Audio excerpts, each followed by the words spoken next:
Hey, there we go. What's going on? Woo, child. I'm out of breath. I'm out of breath. Auntie had to rush. I'm sorry, y'all. I'm sorry. I took my little knots out. Now my hair off. I don't know what's going on today, but it's okay. Welcome back. Welcome back to the channel. Welcome back to the channel. All right. We got some things to discuss. All right. Make sure y'all coming in, hitting that like button, please. Please hit the like button, share the video, like, comment, and subscribe. Do all of the things, please. Well, welcome back. Happy Tuesday. We made it. We made it. We made it. What's going on? Thank y'all so much for hanging out. Sorry I'm late. There's a lot going on today, okay? We're going to get this thing started real soon. I'm going to let y'all get in here, settle down a little bit. You know what I mean? Let me fix something real quick. What's going on, Tiffany? My girl, always in good. Thank you so much for the super sticker. Thank you, Tiffany. I appreciate you, sis. Thank you. Thank y'all for being here. The genius don't start. I was on CP time today. That's okay. It be like that. I hope y'all doing well. I hope y'all doing well. You remember me from where? IBG Dino. Where you know me from? Where you know me from?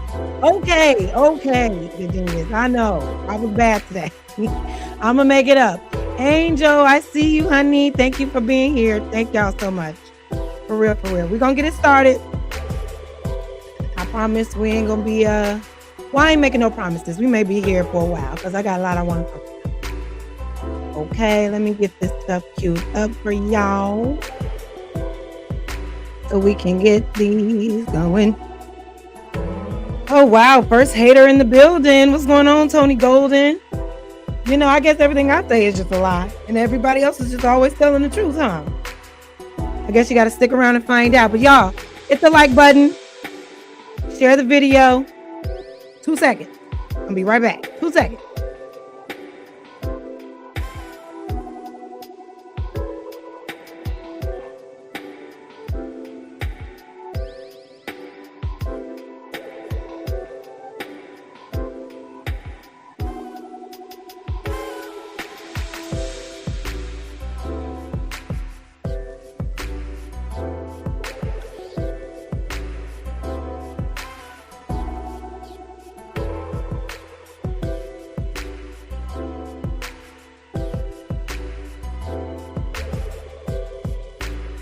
Sorry. Okay, I'm back. My bad.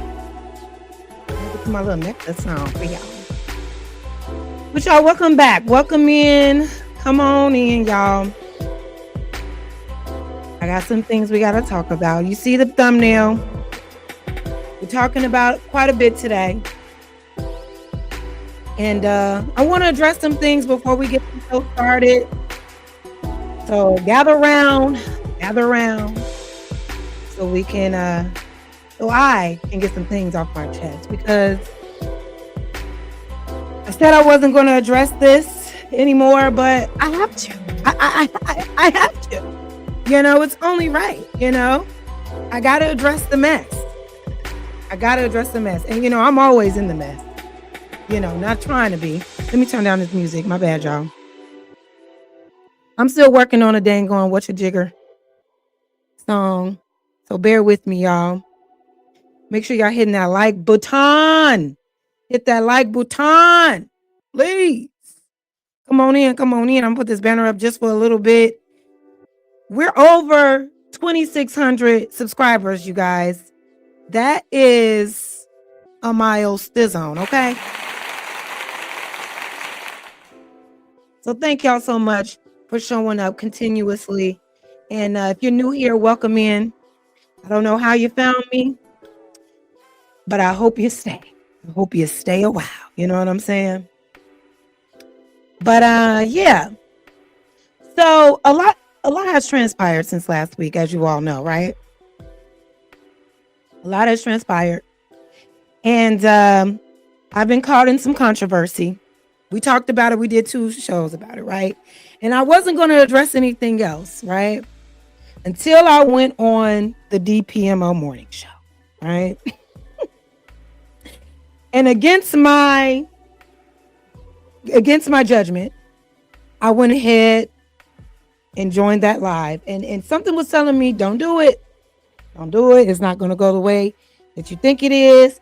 But I was told, Jazz, come on. Let's just have a conversation, Jazz. Let's just have a conversation about it. Woo. And I'm just like, you know, what more can we say? I said what I said. Y'all said what you said. You know, what is there to speak on? Because this wasn't no conversation just to have one-on-one to get an understanding. No, it was to reprimand me for my opinions and my thoughts, which is fine. But that's why I didn't want to go over that. But I said, you know what? Fuck it. I'll go ahead just because we have rapport. Just because, you know, we cool to a certain degree. I'll go ahead and try to have this conversation with y'all. You're not going to change my mind on how I feel, but I had a conversation. So we're going to play just a little bit just to start the show. We're going to play just a little bit of how that conversation went when I was on DPMO and the things that have been said since then. But I want to say this, right? Again, like I have already stated, I have never directly called anybody any names in regards to that particular conversation regarding underage girls, et cetera, et cetera. But I think I need to use this time to say, although I didn't directly call anyone a name, I still said what I said. You know what I'm saying? Like, I still said what I said. The shit was weird as fuck to me. I didn't understand why the conversation was being had in the first place. And I still feel how I feel. Now, do I think the men that had those conversations were actively doing those things before? No, I don't think that about them. The conversation, though, was too adjacent to the very thing that they say they were condemning, you know? And when I look back at it, when I think about it, you know, I'm like, well, when we have this conversation, it's we got to bring awareness, but bring awareness to what exactly? Right? We got to bring awareness to what? Because in the conversation that was had, it wasn't bringing awareness to condemn predators and PDFs. No, it was victim shaming, victim blaming, you know, let's change the laws to take a little bit off of the men that may be involved. I didn't really hear the awareness that was being brought up. You know what I'm saying? I don't know. Because I'm like, did I say something wrong to these men? And no, I did not. Now, there are other men that did say certain things. They didn't get the kind of smoke I got. They didn't get the kind of smoke I got. I don't understand it, right? So we're going to play just a little bit of it because I want to know y'all thoughts, right? I really do. Because this shit is baffling me. You know, it's like, why are you so mad at me? I don't get it. I don't understand it, but we're going to get to the bottom of it and then we're going to start the show, y'all, okay? What's going on with it? He says, I'm also a YouTuber, but I remember you from AD channel. I always felt you were very passionate about how you feel. You have a new supporter. Thank you so much. I appreciate you for being here and supporting me this evening. Okay. Let's go ahead and get started, y'all. I won't be reading too many chats. But if you're sending a super chat, obviously it'll be read, okay? Because I don't want to slow the show down. I tend to do that, you know. You know, Pat, that's what I'm saying. They all in their fee-fees about me. But when a nigga pulls up and try to hold them accountable, they want to throw niggas off the panel and hang up on people and do all this other stuff. You know? You know? So let's go ahead and get into it. I'm going to play the interview, or not the interview, but the conversation that we had on DPMO. Now, I came towards the last, maybe like the last 20 minutes of the show, I think. You know what I mean? Like towards the very end. Because like I said, I was very hesitant at first. Very, very, very hesitant. Because I knew this shit wasn't going to go the way that we would have liked it to go. Right? These people were upset at me. So I want y'all to just get into... I want y'all to get into this conversation. And I swear this is the last time I'm talking about this shit. But hey, content is content. And so we're going to talk about it. So this is me a couple days ago. I don't know if y'all saw this episode, but it got a little heated. It got a little heated between 2K and I. He threw me off the stage. He said I burned a bridge. You know, he was very upset. And I just want y'all to let me know. Did the punishment fit the crime? You know what I mean? Like me coming up there, having the conversation and still not in agreement with what they were particularly standing on. Did it cause for all of this? Let's find out. Make sure y'all hit the like button. Make sure y'all share the video. And let's get down to it. Magnetar, I see you, baby. Thank you so much for being here. I see you. What's going on, Misty Blue? I see you, baby. All right, let's get started. I do not, and I absolutely do not appreciate the jacket that you have been putting on me. And I can't speak for philosophical, but I'm pretty sure he's not happy about that neither. All right. You got two combined lives for 7 hours. insinuating that we fucking pedos in every sense of the word, but you just didn't say so. Now, y'all were here when I did this the last stream, right? We're gonna stop it right there real quick. I was attacking their points. I was attacking their conversation and how problematic their language was to me, right? In no way did I ever say these niggas might be doing that shit too. That would be insinuating that you're doing the action. So let's just keep going. There was no insinuation. What it sounds like is that when y'all hear the words said back to you that you said, it's an issue now. It don't sound right being repeated back to you. And now it's like a big deal. But let's keep going. How did you come to this thought and skip over all of the disclaimers that we literally got with us saying like we wouldn't do this, or you just doing a simple background check and understanding that we are not perverts, so this can't be aligned with what you was trying to paint for us? I don't need to go into anybody's background to find out that you were a pervert or not, because I never said that you were. I never said you were. Never said you were doing anything. Never said you were a pervert. Why are you feeling so attached to that though? Why are you feeling so attached? Why don't you understand that I was attacking y'all points and your rhetoric and the language and the way that it sounded like y'all were making excuses for shit, right? But okay, let's hear them out. So I think your disclaimers become null and void when you consistently try to rationalize the things that you guys are rationalizing.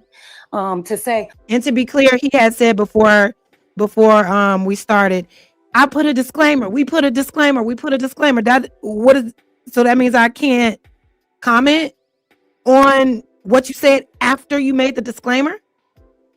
And the disclaimer just is to let people know we're probably going to talk about some heavy shit, some polarizing topics, some sensitive topics, etc., etc.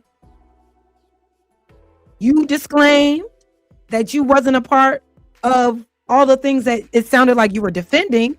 So why are you continuously attaching yourself to that? And my point was, after you make a disclaimer and you say, I don't do that, but to me, the disclaimer, fuck that. Ain't no disclaimers no more. But let's keep going. Well, I don't think it's right, but it should never be a but. And there were way too many buts for me. At the end of the day, underage girls being with significantly older men, adults, is extremely not okay.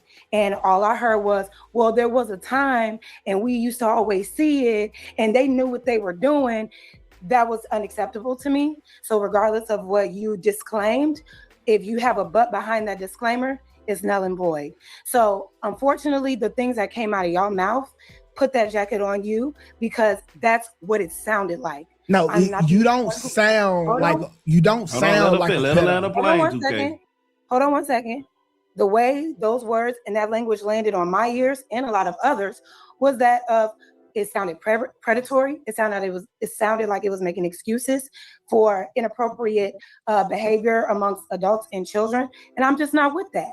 So I said what I said. I gave my opinion. I never once called you or that other man anything. You don't have to. You insinuated the whole time. Well, hey, listen. I didn't insinuate anything, 2K.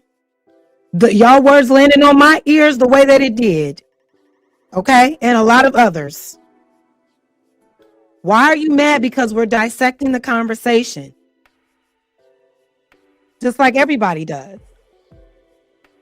How can I have the commentary without you feeling like I'm insinuating anything?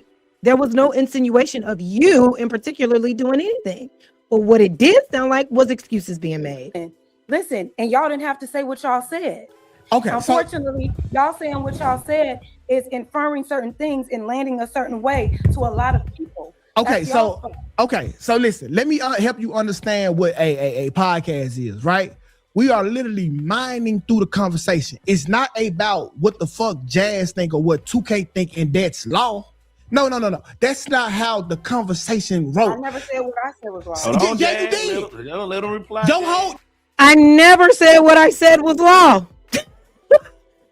I said, to me, this shit sounds sick as hell. To me, this shit sound off. When I'm hearing grown men talk about, well, when they start developing, grown niggas gonna look.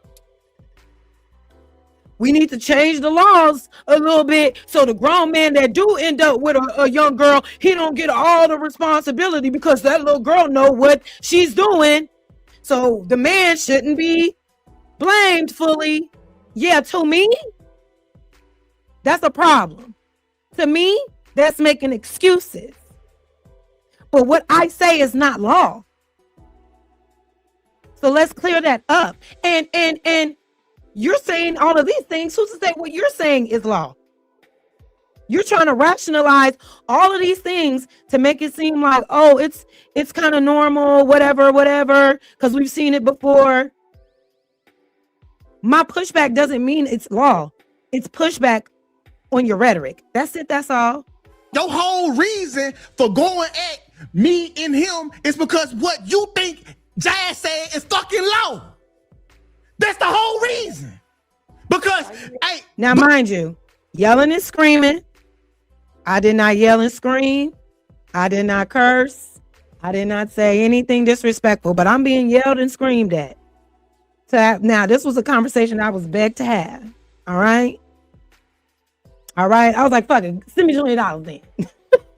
That's how much I didn't take it serious. You know what I'm saying? But in hindsight, I definitely should have charged a whole $100 for this because, of course, they wanted this conversation to happen for this intense moment because there was absolutely never any reason for him to get this loud and egregious with me based off my opinions. If anybody can find a clip of me saying 2K is this, philosophical is that, I'll shut the fuck up.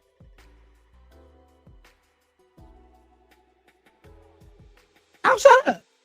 I have yet. I keep hearing this weird ass nigga Willie got a screenshot somewhere of a deleted chat message that I had somewhere before, allegedly. Still ain't seen it. Where are the receipts? Because you just painted me as a pedo for fucking 7 hours. If I wanted to be a pedo, I would have paperwork of touching little girls. 2K, I didn't paint you. And that's where you're also wrong because there are a lot of pedophiles that never go to jail. There are a lot of PDFLs. Not saying that you are, but to say that I ain't got no paperwork, so I can't never be that. Baby, it's a lot of weirdos out here without no paperwork on them. What's going on? To make that claim as if you can't say that when I never did, but to say that, oh, we ain't got that kind of paperwork, so why would you that don't mean shit. That literally means nothing. But again, I never ever once said that you were or you did anything. You're taking that on yourself and trying to make it seem like my stream was so crazy and long that every time I spoke, it was about putting a jacket on you. When you can't realize I am attacking the rhetoric and not you. If there's anything, sweetheart, if that's how you took it, then hey, sometimes when you say certain things, that's what ends up happening. This is how you get received. What you said to me. You said fuck our disclaimers. That don't mean the disclaimers don't mean shit to Jazz. Right? Not when you have a butt behind them. Telling you this isn't, we don't agree with this behavior. This isn't our behavior. Fuck that. All of that go out the window to Jazz, and the rest of it gets the stick. Yes, because you spend too little time saying, well, I don't agree with it, but we need to be changing laws because it's not right when these things happen in this way. These little girls. And my thing is, if you have the disclaimer and you don't agree with it, you don't defend it, why would you even fix your mouth to say we need to change the laws? If you don't think that it's cool and you condemn it, why are we even having the conversation? This is where I'm confused. Why did this conversation need nuance? Why did this particular conversation about underage girls and older men need any type of nuance? Well, she was wearing a weave. She had on long nails. Well, she had breasts. Well, she snuck in the club. What are we going to do about that? First of all, that don't mean shit to me. Not saying that it's okay for underage girls to be in places that they're not supposed to be in. No. It's always the responsibility of the adult, though. Always. What are you defending, right? If you made the disclaimer and then go on these tangents about how things were in the past, how we should change the laws, how we need to blame these teenagers for tricking grown-ass men, what exactly is your stance then, 2K? What's the disclaimer for if you follow it up with all of that? I'm confused. I'm confused. Know what they're doing. We used to see it all the time. It was normalized. What's the big deal? No, fuck That's that. what the disclaimer is for. You spend more time trying to rationalize the bullshit and spend too much of a little time saying, well, that ain't me though. But no. Jazz, that's what the disclaimer is for. Okay, listen, I do not agree with what Boston Richie did. That's the disclaimer. I don't have to say. That should be it. No, that's not it. We trying to have a fucking conversation about the matter at hand. Why? Boston Richie was a grown ass man, and then also I found this out. This whole club scenario. Well, they be in the clubs. Boston Richie didn't even meet that girl he was with in the damn club.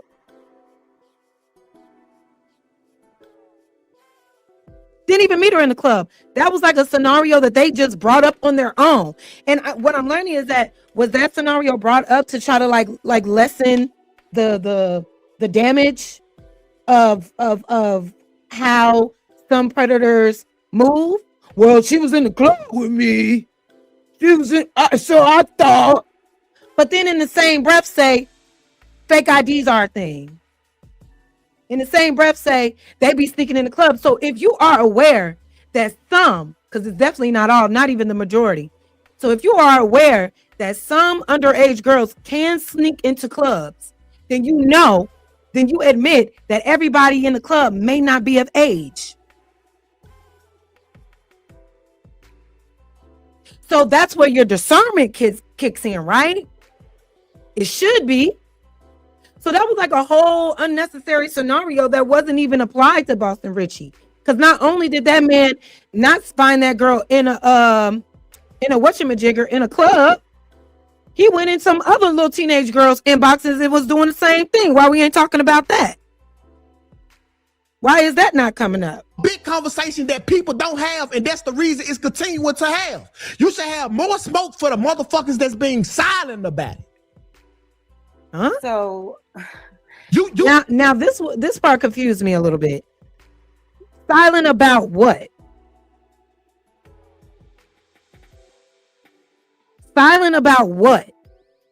Because what are you mostly loud about in this conversation, 2K? You whispered the disclaimer and you loud about putting responsibility on teenagers, holding teenagers accountable for dealing with grown-ups. So what are you loud about? You're not silent, but what exactly are you loud about in this conversation? Let me go back. Richie did. That's the disclaimer. I don't have to say. That should be it. No, that's not it. We trying to have a fucking conversation about the matter at hand. A big conversation that people don't have, and that's the reason it's continuing to have. You should have more smoke for the motherfuckers that's being silent about it.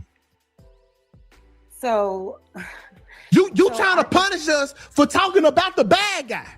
Trying to warn y'all and bring awareness about the bad guy. But in your initial conversation, hello, it was that girl knew what she was doing. That girl extorted that man. That girl knew what the fuck was going on. She was getting digged down when she was a teenager. And then when she got older and told her story, and when she tried to extort, there was no framing Boston Richie as a bad guy at all.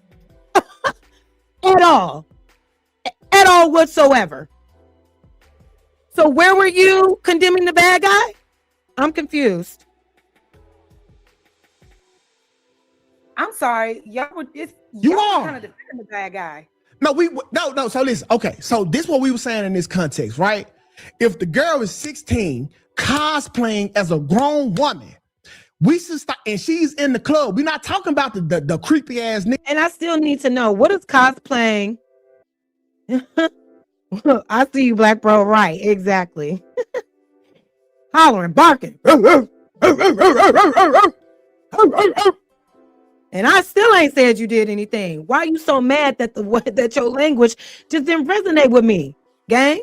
It didn't land with me. I don't understand it.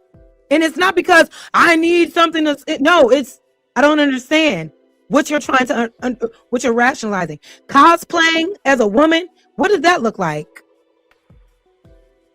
I heard, oh, well, she had a weave. There are so many high school girls that wear weaves and still look like they're in high school.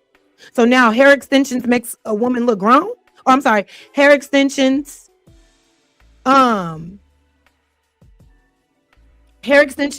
make young ladies and teenagers look grown?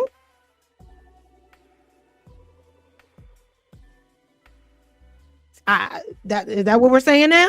Like, what is the litmus test of what does cosplaying look like? Because in one part it's she wearing makeup, lashes, hair, and weave. Then the next moment is, well, she had a fat ass and big boobs, and she was around older niggas, so we thought she was grown. So what's the cosplay?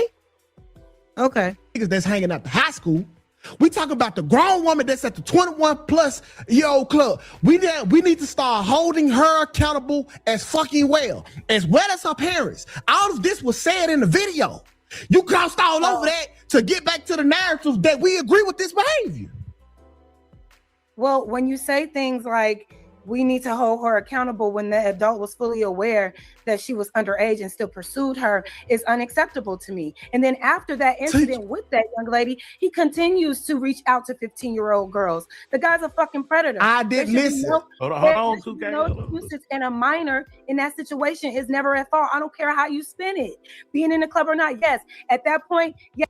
Okay, I'll go ahead and address your comment, Noah. In the club, under influence, and it's darker lighting, that can be easy, make a mistake. Okay, and I conceded to that. Sure. Again, this one scenario, which wasn't the scenario of Boston Richie, which wasn't Philosophical's rationale. Philosophical blatantly said, oh yeah, grown men gonna be attracted to teenagers if they start developing. That's what he said, right? That's what he said.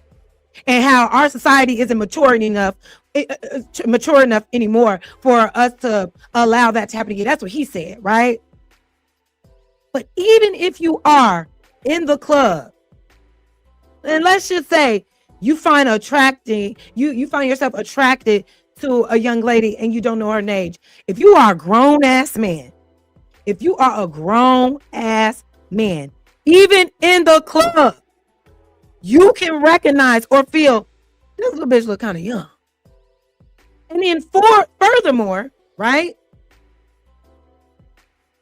Furthermore, what's the conversation after? Because it's not like the whole entire, encounter starts and ends in the club. No.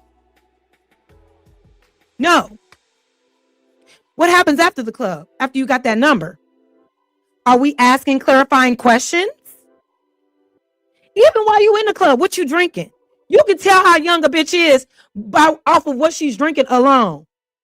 If she's talking about some Amaretta sour, if she's talking about some just some basic ass young ass drink, some shit that you just getting acquainted with alcohol with, you can tell. But see, the problem is too many men are led by their lust, lead with their dicks, and not using their brains in certain environments like the club, right? Because like 2K said, when I'm in the club, I'm not thinking about asking questions. I'm just trying to find somebody to hit. That's the problem. So let's just say you did pick up shorty at the club. Once you leave that club, you exchange the numbers. What's up, boo? Even if you're trying to go, so where I'm dropping you off, where you stay at? I live on this side of town. Where you stay at? Okay. Where you go to school at? You just graduated? Okay. What kind of work do you do? Okay. You live alone? You got roommates? All of these things will reveal exactly what it is before you have the opportunity to get tricked. Then I'm tired of this whole in the fucking club situation, because 9 times out of 10, these grown ass men are not approaching these young ass girls in clubs. They're on the street. They're at the mall. They're at all these different environments where young people are still approaching them. Do you know how many women have stories that literally have said that even after telling them they are underage, these men don't care?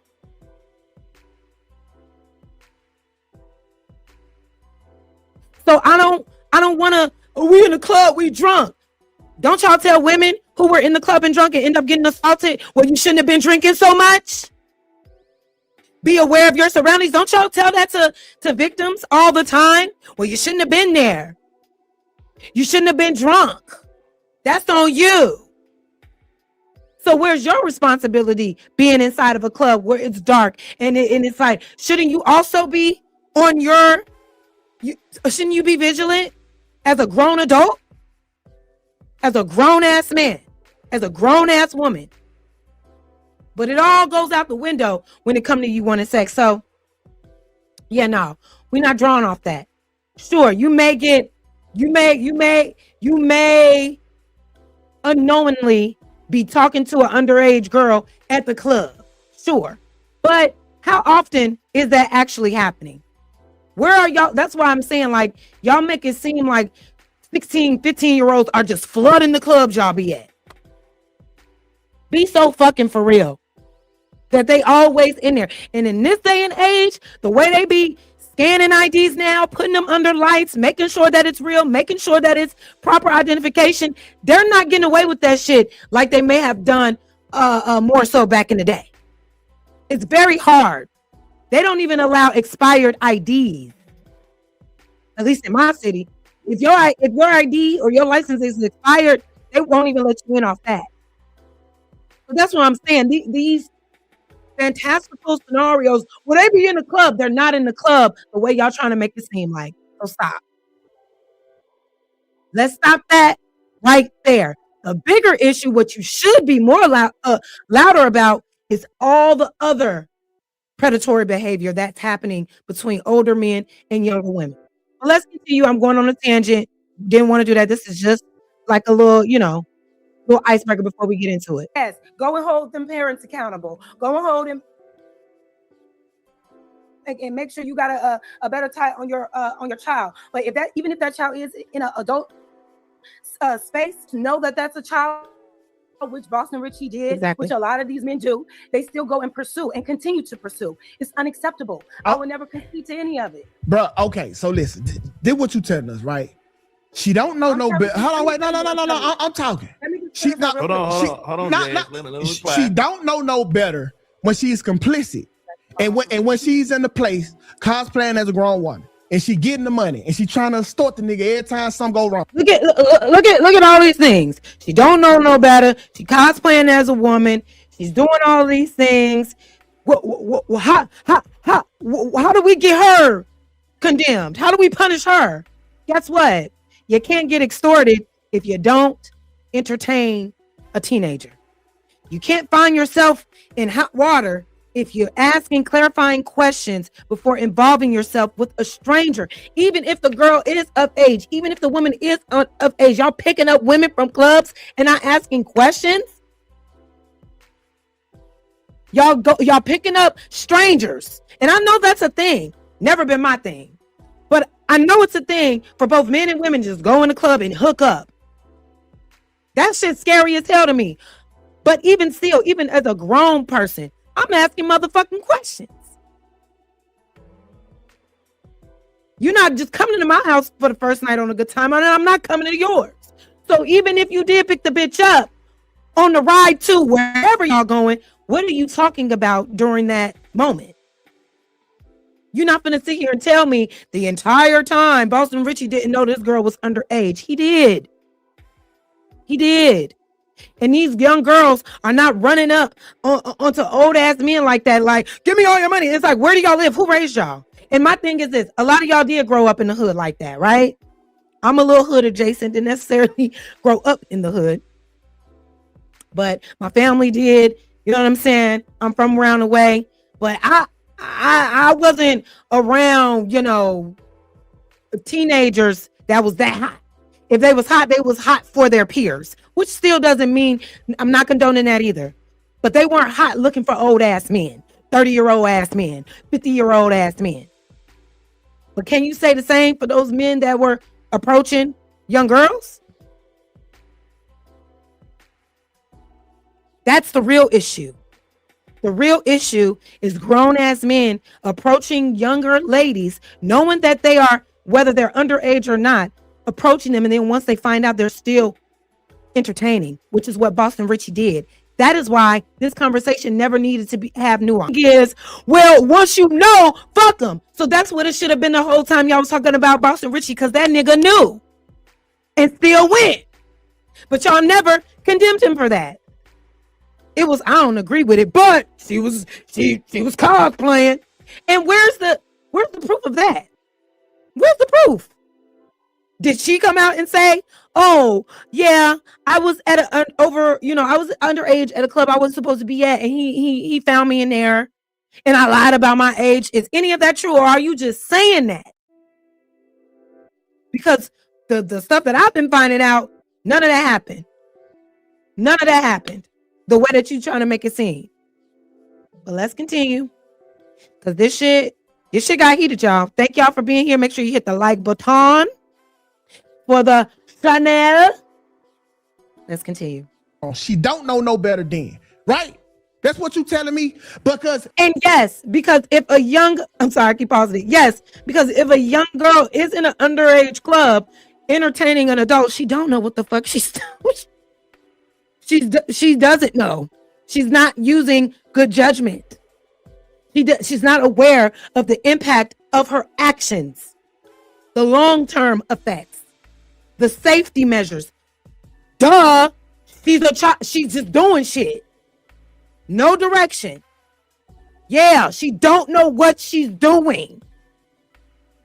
And you wouldn't be in an issue with this said girl had you not entertained it. So yeah, I don't give a fuck. I don't care if she did this or did that. She's still not using her brain properly. Okay? As a mature, evolved adult. That's what I'm saying. It's never a problem until he cheated. You can't get extorted. Let him land the plane, Jazz. We just Jazz, extortion is extortion. It don't matter their age. Okay? You can't get. Yes, you can. Jazz, hold on. I'm gonna put a time on y'all. No, bro, hold on. Wait, you gotta let him land the plane now. Jay, listen, bro. I'm tired of us going back and forth. We just have to recognize that our community has fast ass little girls. And that some of these times it's not always a motherfucking nigga who out here seeking these young girls. Oh, but how does the young fast ass little girl end up around these grown ass men? We got fast ass little girls, and see, that's a stigma y'all put on little black girls. It is. And why are they fast? Because you're attracted to them? Because y'all sexualizing them? Because when it boils down to the root of this conversation, well, if she has developed body parts, I'm going to be attracted to that. So these girls need to make sure they dress in a certain way and not around me, because naturally,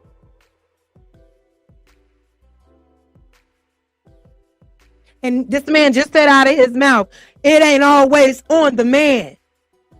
Listen, but I'm tripping. Grown ass man, little girl. Grown ass man, little girl.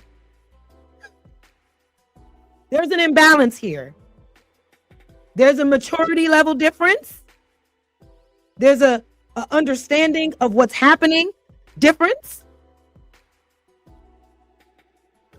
Why are these men entertaining these fast ass little girls?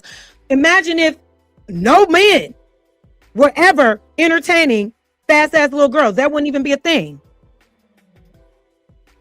That wouldn't even be a thing, right?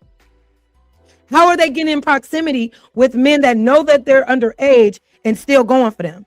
No. I'm sorry, 2K. I'm sorry, we probably aren't cool anymore, and that's fine. But your logic is not logicking to me. It just is. It's just not. To sit here and say that, okay, she a little girl, but you know she wanted it, so you old ass niggas give it to her. Not you, 2K. Not you, philosophical. But the men that y'all say y'all have always seen picking up little girls and shit, or it's what you've always known to be natural, right? Cut the fucking shit. If you in a spot full of grown men dressed like a grown woman, that's a problem. Do you not think that? Oh my God. Listen, what I think is that the adult is always the more mature, responsible one. So even if there are underage girls around you, use your grown And ass. you see how the goalpost keeps moving? 1 minute is body parts and it's natural. Next minute is she was in the club cosplaying and it was her clothes. What makes her look wrong? What makes her look wrong? I still have yet to figure that out. Discernment to make better decisions and not allow some 16-year-old to fucking trick you. She can't cosplay that hard. Are you asking the right questions? Are you making sure you setting boundaries off the bat, or are you just thinking with your lust and your dick and drawing off of her body and saying, well, she was in the club with me and she had that little dress on and I was just so confused. You're the leaders of society. My G. You should know how to move. You should know how to move in all spaces. But when it comes to women, you get all confused and all soft and putty and shit like that. At the end of the fucking day, it is always up to the adult. I'm not saying that it is okay. It's never okay for a child to be in it, but we're not even, these girls being in clubs is just one fucking example. One example. These things are happening more so outside of the clubs because 16-year-olds are not at the club in abundance. Does it happen? But that is not the majority of 16-year-old teenage girls. It is not. But at the same time, a lot of 16-year-old teenage girls end up dealing with grown-ass men without having to meet them at the club. So as a grown-ass adult, whether you're a man or a woman, you're supposed to have the knowledge and understanding and the discernment to leave kids the fuck alone. If a kid is Okay, Jazz, let him respond. See, okay, you, and I see y'all in the chat. Y'all saying, well, it's grown people that bring them to grow. I understand that these things happen, but at the same time, even if that's y'all saying the thing out loud. If you know that there's a grown person bringing an underage or a young person with them to an adult party, you know that person is underage. So why is there confusion, right? Why are we trying to sit here and say, but they was there, but you know better. You know way better than the child. You know way better than the teenager. I'm so confused on why, when it comes to this type of shit, y'all just are so confused. A lot of men are just like, well, I'm just trying to. There should be no confusion here. I don't care where that girl is at. Where's your discernment? Where is your discernment? I don't care what the fuck she's talking about. I don't care what she's wearing. Where's your discernment?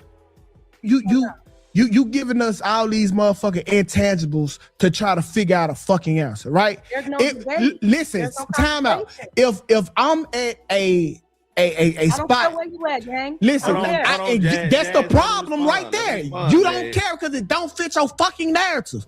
If I am at a 21, if I am at an 18 plus spot, a 20-year-old plus spot, I don't need to have fucking discernment about the people that's supposed to be here. You see, that's the problem.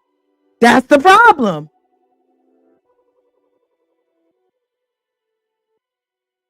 That's the problem. That literally is the problem. Why, when you get in certain environments where there's women around, you all of a sudden throw discernment out the window? You all of a sudden throw logic and understanding out the damn door. What's that about? That's unsafe. That's even unsafe with women around you that are your age. It's not a flex. It's not a flex to say, when I'm in there, I ain't using no discernment, and that's part of the problem. You're a mature adult. You're supposed to use your discernment amongst anything, in any environment, at all times. Y'all say y'all don't care about pussy, it ain't this and that, but look how easy it is for y'all to crumble and get all lost in the sauce when it's presented to you or when you're just around it. That's a little girl putting herself in a grown person's position. When I'm at the spot and I'm trying to knock something down for one night, I don't give a fuck what her name is. Everyone here supposed to be 21. You keep talking about this fucking club, 2K. I'm talking about the inappropriate, because y'all also say old ass niggas was picking up girls at the high school. That's a fact. Okay, so it's not just about being in no fucking club. Fuck the club. Even when you're at the club, there is something that gives an inkling that the girl that you are finding attractive may be super young. There's something, because you're an adult. You're an adult. I'm not gonna sit here and act like that y'all just so dumb and can't tell when it's a young girl Okay, so here we go. Adult space trying to be grown. Hold on, so time out. So this girl right here came on Shade Stream, right? And her this girl right here, she was at the crib for down there 8 hours. You can't tell. She got everything that a fucking grown woman would have on. Makeup, nails, weave, all of the above. They pull up in a fucking car. If the girl didn't slip up and her friend didn't slip up and say her fucking age, you will be calling him a pervert too. That's not in the club. So I'm supposed to have this secret discernment. Mind you, I didn't see what that girl face looked like, nothing. So he's bringing up another situation with Deshae, and Deshae found out somebody around him was 19, and he kicked her ass out, as he should, even though fuck him too, because he a little abusive and weird. But he's saying because of her clothing. First of all, the clothing aspect of it, I'm not drawing off of it. It just what did I just look at? What was that? I don't even. A video where he caught a girl real time. One of her friends fucked up and said something about her age, and then but if the girl didn't say that, his discernment didn't go off. All these intangibles didn't go off. How was he supposed to know? How old is that boy? He not her age. Well, hey, another way that these celebrities and these streamers and these dudes that like to be around women all the time, y'all need to be carding these bitches. How are you allowing all these underage girls to infiltrate your space? Where is the protocol? Where is the protection of you and your brand? Where, like I said, you are the adult. Why are you letting your guards down so much when all you have to do, all right, I want these girls to come with me, but I need to see everybody's IDs first. I need to check everybody's ID. And y'all got the money in the notoriety to find somebody there that got a scanner. Because y'all love to say fake ID, fake ID. If you want to be around all these women all the time, then you got to take the proper preventative measures to avoid situations like this. Because it's not like y'all not making it easy for these bitches. Because y'all so thirsty to be around these bitches. So you're not asking the right question. What's going on, Rose? I see you, baby. I see you. Let me fast forward this a little bit. No, I'm not condoning underage girls trying to be around old ass men. No. However, you keep saying just because these particular girls get dressed up to look like grown women to go to the club, that we shouldn't keep accountable the adults in the situation that entertain these young girls, even after they know. And a lot of times they know and they still do so. But Jazz, what me and Philosophical was saying was, once again, you threw our disclaimer out for your narrative. Me and Philosophical both agree with you on these stances. But because we was trying to do a podcast and give you the breakdown of how people think about this shit, what's going on, y'all? I see y'all coming in. Listen. I don't think that it's okay for an adult to allow their underage daughter to dress inappropriately, right? I don't agree with that. I think there are appropriate age clothing for teenagers. Even still, for a grown man to say, well, she had this on, so I thought, that means you lack discernment. That means you're not asking the right questions, because a piece of clothing don't mean shit. Are you even looking at her face? Because a lot of these 17-year-olds look like 17-year-olds in the face. A lot of these 16-year-olds look like 16-year-olds in the face. So what are you really paying attention to? That's what I'm saying. I can't get behind all these things. And if there are grown women bringing underage girls around grown ass men, them bitches need to be held accountable too. Because at the end of the day, if they were doing that and the police are involved, they're not going to condemn the young girl that's involved. They're going to condemn the adult that brought them there, right? They're going to condemn the adult that brought them there. You are wrong.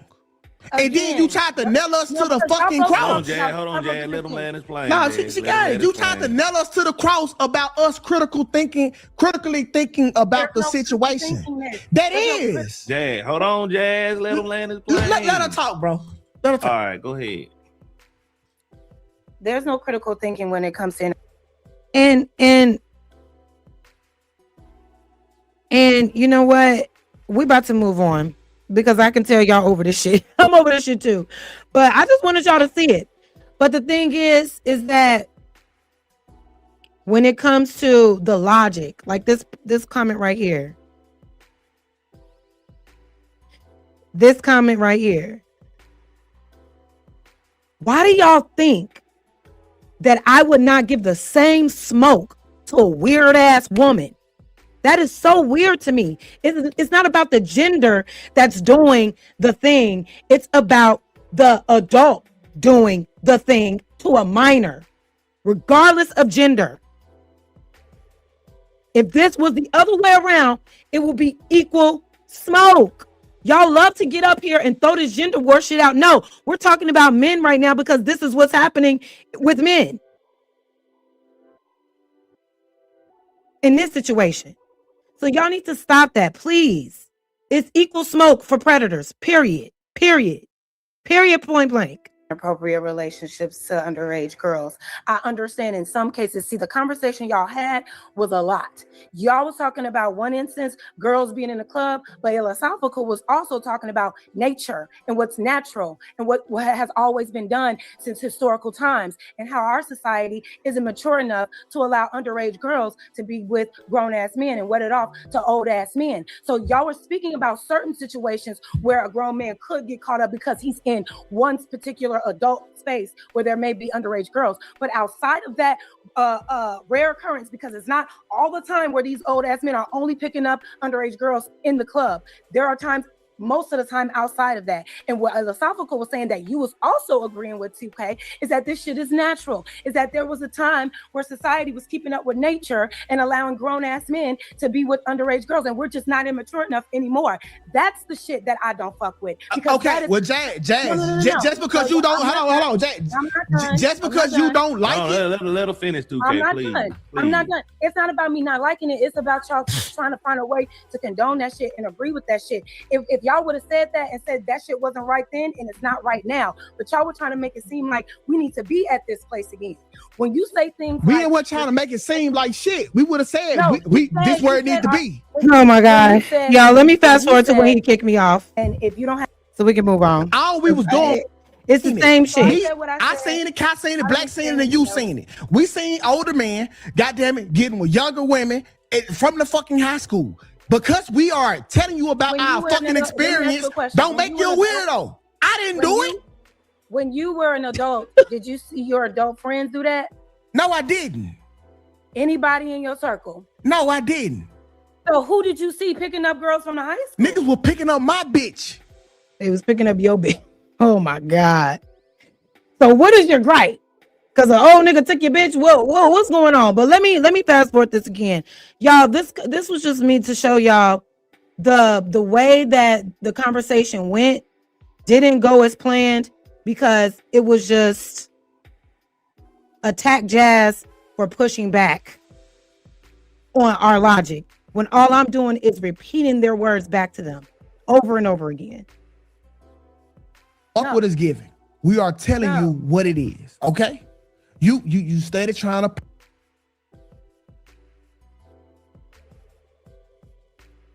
Hold on. The times it's the younger girls that's preying on the older men.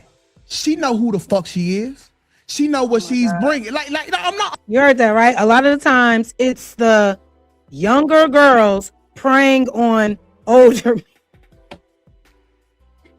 Hey, to the grown men in the chat, can you get preyed on by a teenager? Can a teenager prey on you as a grown ass mature adult? You ever got preyed on by a little girl? Is that a thing? Y'all that weak in the knees for I don't know, women that even a teenager, right, can all of a sudden prey on you, not just prey on you just to get the number, right? Just to get the initial interaction, but now she done preyed on you for months. Now you done gave her money. Now you done did all of the things. Y'all in a whole relationship. She ran that whole thing. And throughout that whole time, there was nothing you could do to find out if she was of age. Man, gone. Stop it. A child cannot prey on a grown ass person, period. Because as the adult, you say, get your little ass out of here. You can't prey on me because I'm the adult. You can't trick me because I'm the adult. And I know you're a child. And there's only so much lying these girls can do before you actually find out she's underage. Now, if you're just allowing her to just lie to you without you following up with questions, then hey, that's on you. Because ain't no way a 15-year-old can lie that long and that good and you not realize it's some bullshit in the game. Come on now. Come on now. How are you protecting yourselves from these situations? I'm serious. She is looking for a what? A fucking sugar daddy who's going to fund her next club visit. Outfit, all expenses paid for. You not talking about, see, Jazz, me and you agree on that predator that's sitting outside the motherfucking school looking for little fucking girls. Fuck them niggas. What I'm talking about is them little hot tail ass girls who pressing these motherfuckers for outfits, money, and a lifestyle. What they doing that at? 2K? What they doing? Pressing these old ass men for money, outfits, and a lifestyle. How can these grown ass men be pressed though? If you're not entertaining them, how are they getting pressed? How are they being pressed? What if she got a big ass? And that's the problem. Y'all sexualize women before you humanize them. You're sexualizing their body parts before you even see them. You're looking at them before you see them.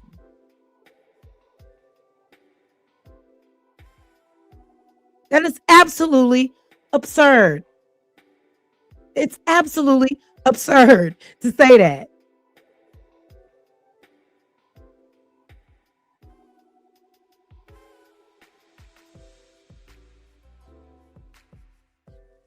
What? It has nothing with being weak in the knees. It's that young woman being allowed in grown folks, men's spaces. Now, when you, Jazz, and whoever else bypass the fact that she lies, do whatever to be present. Being allowed, okay, you meant allowed in grown men's spaces. We can talk about that for a second. Because what's going on with these establishments? That all these little girls just getting past security. Getting past the nigga at the door. That's looking everybody up and down, that's patting people down. What's going on with these establishments? What's going on with the men that's looking and checking IDs and allowing bitches in? Because it's hella fines. You'll be shut down if they find an underage girl in your establishment as of today. So what's going on? How are they even getting in there? You telling me security guards can't tell the difference either? Security guards just letting them in all willy-nilly because they got a fat ass? Yeah, no, I can't go off that, y'all. I'm sorry, I can't. And then when the shit don't go, and they giving it to them. Hold on, wait. And then when the shit don't go, because if the girl is young and hot, why the fuck are you entertaining her? How are you such a grown man with all this logic and all this sense, and you're such great leaders, but a 16, 17-year-old can press you hard enough? And how you such a diabolical baby with all these fucking all these asinine thoughts? How are you able to conjure up all this evil shit as a little He said, how are you able to conjure up all this evil shit? So now the kids are evil. Now the kids are evil, and they're doing all of this menacing and trying to, come up with plans to press up on old ass men. What are you talking about, 2K? What are you saying right now? And it just sounds like it's a thing that he has witnessed before. Maybe. I don't know. Definitely not saying that he's done it, but the way that he speaks on it, these girls be menacing. These are what type of teenagers you be around? You know what I'm saying? Like, what type of what is that? What is that? I don't know about that, y'all. Innocent girl. You literally and even still, it's up to the adult to make the better and mature decision. Oh my God, 2K, you make it sound like all these 16-year-olds have all done this, have all ran up on grown-ass men trying to get their ways paid. Y'all talking about Jazz. Young girls, but even at the same time, you can't get pressed if you don't allow the pressing. You're supposed to turn that girl away. I don't give a fuck. Jazz. She's a minor. Honestly, Jazz, I don't know. Jazz, honestly, Jazz, I don't know grown men who are. And one more other thing. The fact that y'all jumping me. When this other we're not jumping you, it's me and you. No. Nigga, I've been getting jumped this whole time. You screaming at me, you yelling at me, you telling me I'm doing something that I'm not because you don't like the way that I'm responding to your language and your rhetoric. I don't care about these bitches being in the club. No, they should not be there, but we need to talk about these establishments, why they keep letting them in. Why all these, since y'all think all bunch of young girls are always in the club, what's going on with the men owning these clubs, the security guards that are also men letting these young girls in? Why don't we talk about that? Y'all just don't like how I'm responding to this. And then when a grown man came up and called the phone, you hung up on his ass. But you got all this bass in your voice for me. When I'm just saying, hey, friend, I don't like what you said. Hey, I ain't drawing. I ain't drawing off of it. I'm not drawing off of, well, look, these diabolical kids. They're running amok amongst these old men looking for lifestyles. Why are the old men entertaining them? That should be the bigger issue here.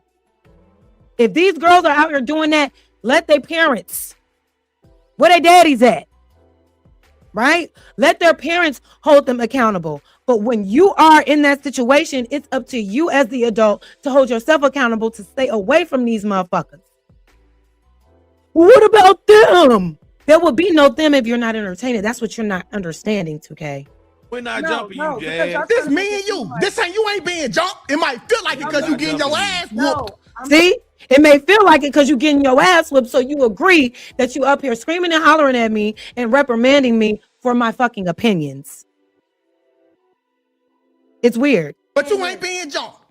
What I'm saying is, y'all making it seem like it's only me.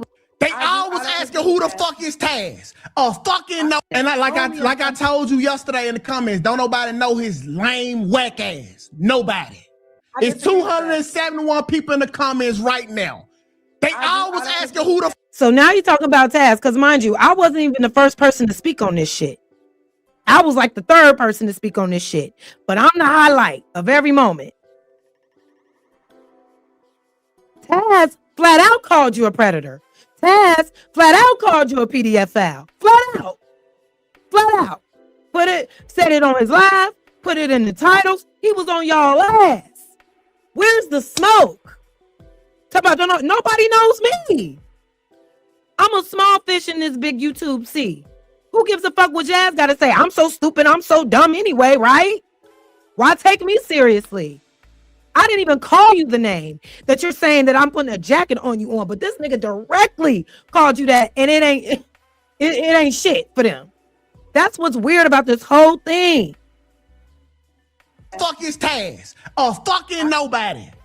I don't agree with that. What that's because you once again, Jazz, because you don't agree with it, don't make it fucking true.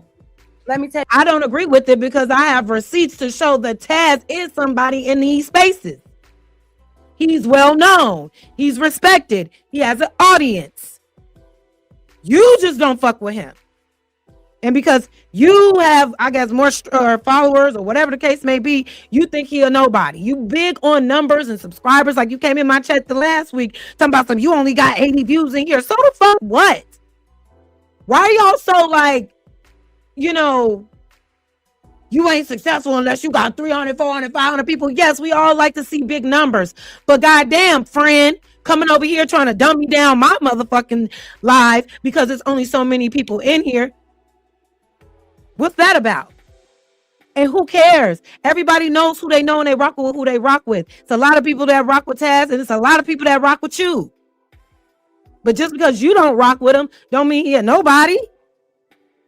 Tell you why. So Jay, like I said last night, let me tell you why. Because like I said last night, before I had been on y'all shows a couple times. So let me fast forward. Tell me what. First of all, you didn't tell me what you was gonna talk about, and when I was in the comments, you could.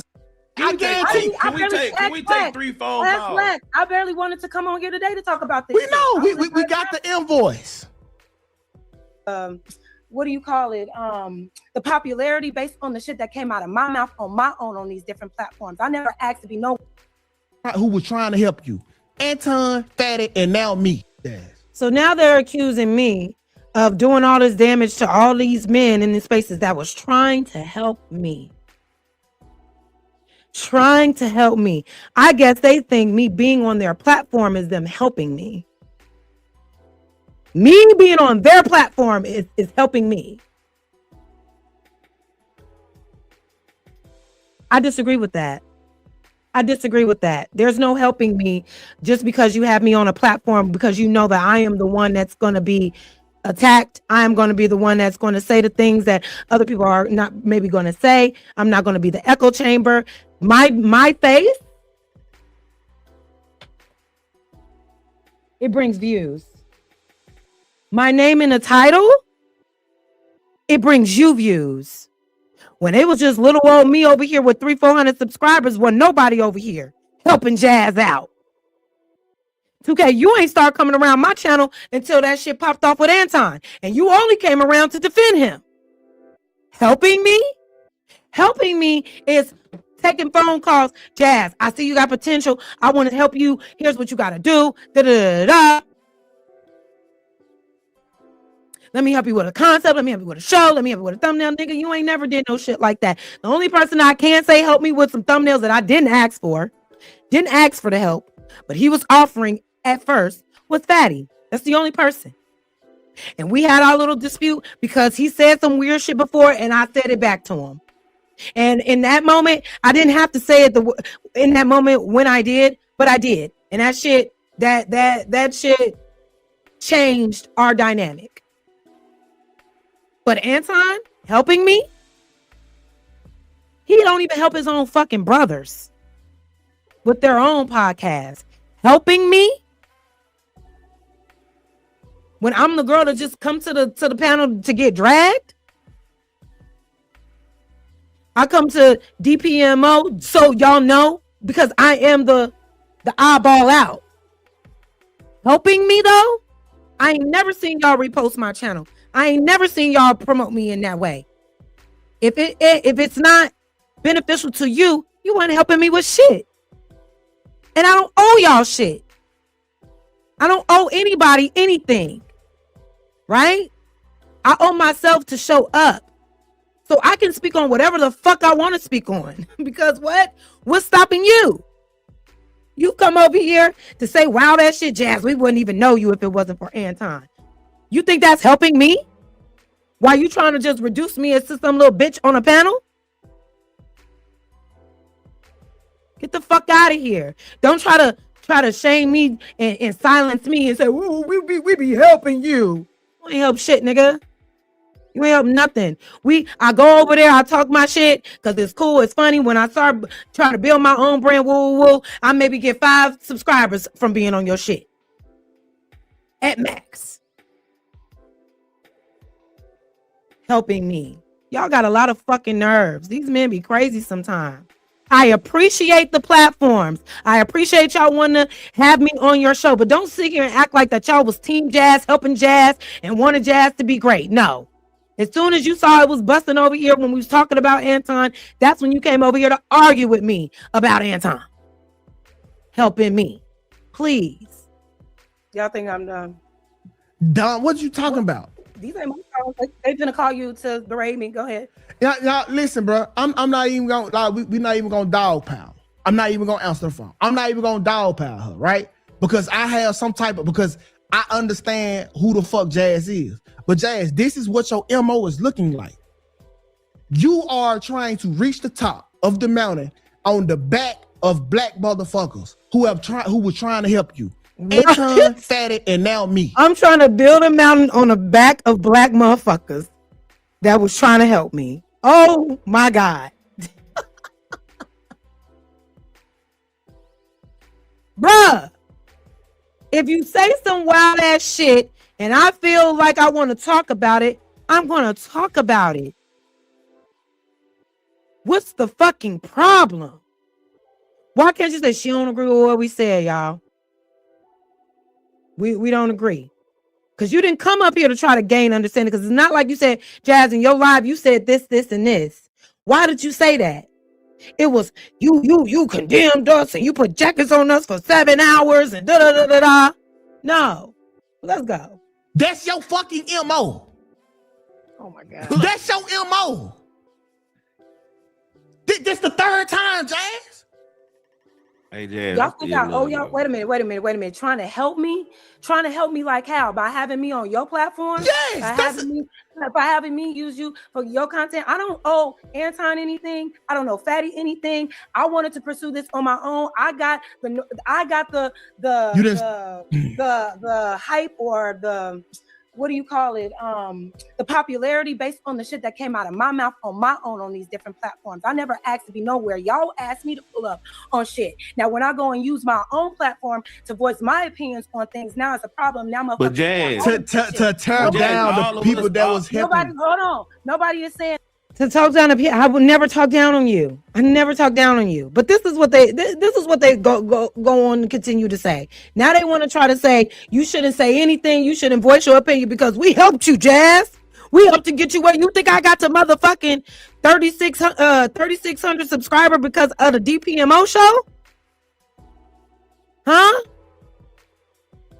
What thumbnail have you ever made me? What advice have you ever given me? I need to know what your definition of help is. And nobody is saying that I didn't appreciate y'all giving me platforms, but me having an honest conversation about how I feel about things is what I do on my channel. This not an honest conversation. This shit is disingenuous. You went all past me and bro disclaimers on how we don't act like this and how we don't do this and said that wasn't enough because we weren't condemning it every time we some switch subjects. But Jazz, respectfully, we all been telling you should have your own platform and react to the shit people been saying. We actually told you to do this. We told you. You told me what you, everybody was telling me that I don't understand what. So you think because you was like, yeah, do a YouTube page. That was y'all helping me.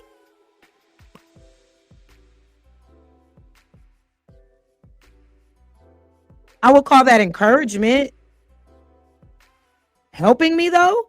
We all have supported your channel. So everybody tell me, yeah, everybody has. So don't sit there and be like, that's fine. But y'all also use your channel to make me look crazy. No, we don't. You say the shit you say, Jazz. No, y'all know what y'all doing. At the end of the day, don't. You know you have an audience that do not fuck with me. You know that. Jazz, when me and 2K go on your live, it be people. Because my thing is, if it wasn't about content for this conversation, why couldn't we have this conversation off the books? Why can't we have, if you really felt the way about what I said about you, why did we have to make a show about it? Because they asked me to just join to have a conversation. They put me all in the damn thumbnail, made me the whole thing of the show. Was that supposed to help me? Was that supposed to be helpful to me? I don't think so, Boogie. Bashing us. No, listen. Just like everybody has a fan I do not have to bite my tongue. Go to somebody's house, they fans, whatever. I ain't gonna say fans, but so let me get out of here, y'all. Nobody. So this is where we don't. the conversation was inappropriate. This is when he kicked me off, y'all. Then we're gonna move on because I'm over it. I am not the only one that feels that way, and I don't give a fuck about your disclaimer. If after you I don't give a fuck about you. Get the fuck out of here. If you have a butt, get the fuck out of here. And there I go. Fuck you on. Yeah, he ain't had the boo. Man, fuck her. Nah, fuck her, because the very thing that she's saying she don't give a fuck about is what she's saying that we needed to condemn it. The disclaimer is the condemnation. That wasn't enough for her. She wanted to run with her motherfucking narrative like she motherfucking did. We're telling you, this is not how we think. And we just trying to give you interesting perspective. And I never said this is how y'all think. I just said the shit that came out of y'all mouth was weird. Period. Why are you sitting here trying to make it seem like that I said y'all did anything? Trying to give me interesting perspective. I'm not receiving that. There's nothing interesting about saying we need to blame kids for fucking with grown ass men or grown ass women. I'm not with that. No. That's wrong to me. And critical thinking about the matter at hand. There's no critical thinking. If a young bitch is being around old ass men because of another grown adult putting them there, fuck that. The police are going to come at that grown ass person. If a child is caught selling drugs or doing something with a grown ass person, they coming for that grown ass person. So if an adult is caught messing with a minor, they're coming with that. They're coming to that grown ass person because you know better. And y'all sitting here trying to give interesting perspective about, well, maybe we should like blame the kid too, because they know a little something. No, I just don't agree with that. But when we tell you that's not enough, I need to condemn it every single motherfucking time, only for Jazz and for Jazz only. No, you should condemn it because it's wrong, 2K. You should condemn it because there's no rationalizing it. You should condemn it because certain things should not even be said. There should be no talks about changing laws so that predators can bear less responsibility by dealing with minors. That is a problem. That is a problem. You should not be in agreement with somebody that says when a woman is at childbearing age, she's ready to take a man on sexually. Or saying that you agree with the idea that our society isn't mature enough anymore to witness older men with younger women. That's a problem. That's all I'm saying. I never said you did anything. I never said you thought anything. I'm talking about the shit that came out your mouth, which kind of tells me how you think a little bit. You think that we should change laws, but you ain't with underage girl. Why would we change a law to try to soften the blow on predators? Why? Why would we do that? Who does that help? And why can't I be against that? It doesn't make sense. Motherfucker, she want to believe the bullshit. Believe it. Stupid fuck. I never believe nothing on you, 2K. But y'all can go and finish that at the DPMO show. Thank y'all for being here. I know we had an hour and 23 minutes. It is what it is. It is what it is. Let's move on. You had to get that off my chest because it's just like, bro, y'all asked me to come on that show to give my perspective and have a conversation, and all I was disrespected the entire time. Y'all wanted me to concede, well, okay, you said the disclaimer, so I'll just take everything I said. No, I said what I said. I said, fuck your disclaimer. Disclaimer. If you are going to try to rationalize anything of what this topic is about. That's how I felt about it.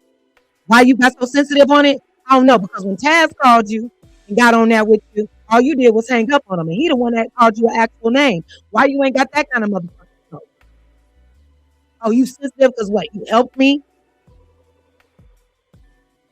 Okay. I guess. But anyway, let's go ahead and get the hell up out of here. Shout out to DPMO. Blah, blah, blah. Shout out to the DPMO morning show. I don't think you guys will ever see me on that show again.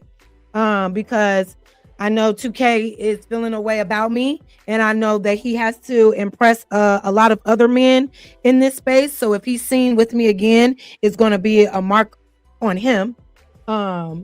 So yeah, that like he said, that bridge is burned. And hey, if that's what it is, that's what it's got to be. But like I said, I never put a jacket on anybody. I discussed the things that came out of their mouths. Point blank, period. But anyway, let's get into the main topic of today's show, y'all. So, first thing I want to do is talk about the mother freaking Asian man, y'all. The Asian man that was found not guilty, acquitted of all charges. Oh my God, I want to fight. Acquitted of charges after killing a young man in the back after chasing him. And you know what pisses me off about this?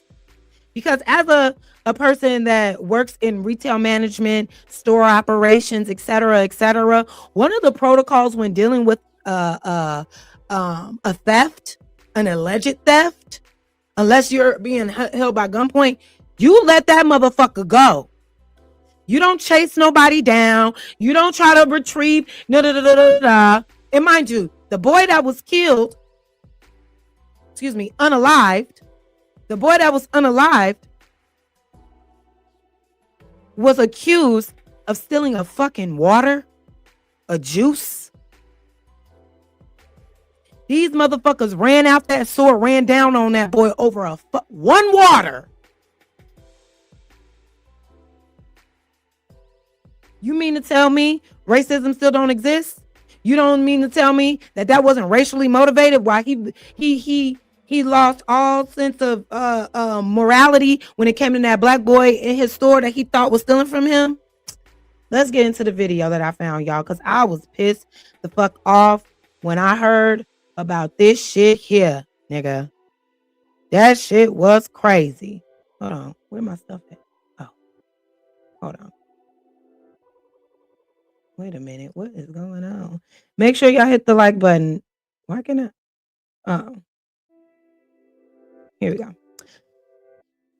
So I found this video of this lovely young lady by the name of I'm Not a Lawyer, But, and she did a really great breakdown.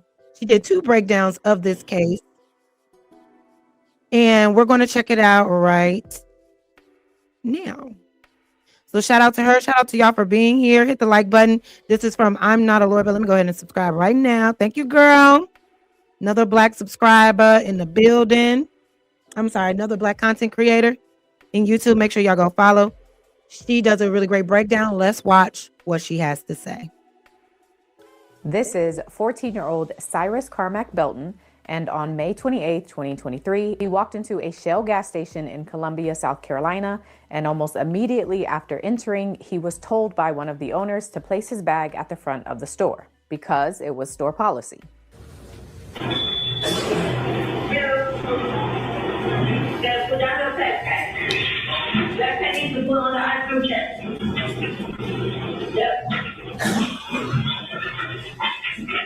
But after that, the owner proceeded to follow him around as he shopped, eventually. Now, mind you, that boy came in with his backpack. They told him to put his backpack down. He followed directions. He immediately followed directions. This doesn't give the energy of a boy that's trying to be deceitful, that's trying to steal. He immediately placed his backpack down, but that wasn't enough. Him of stealing some waters.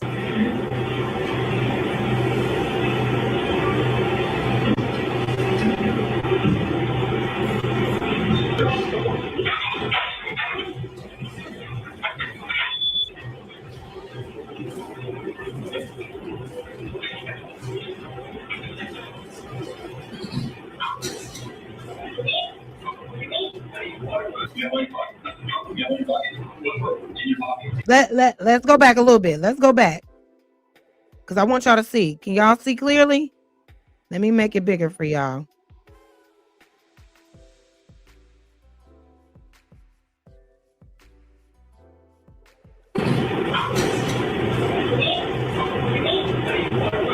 Hold on.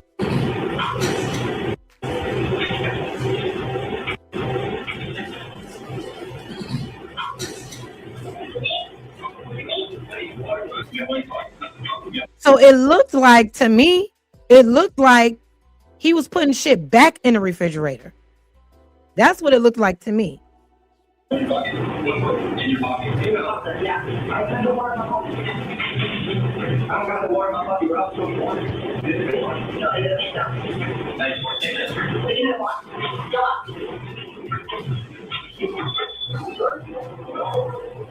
at this. Look at this. So the woman's husband, whose name is Rick Chow, and their adult son, whose name is Andy Chow, proceed to chase Cyrus Belton for 130 yards. As Cyrus is running, he ends up dropping his cell phone. He runs out of his shoes. He drops his backpack and trips. Now, mind you, he's running because he's being chased, not because he did anything wrong. He's seeing these motherfuckers chasing him down. Who wouldn't run? Who wouldn't? He's out of the store. He left the store. Who wouldn't run?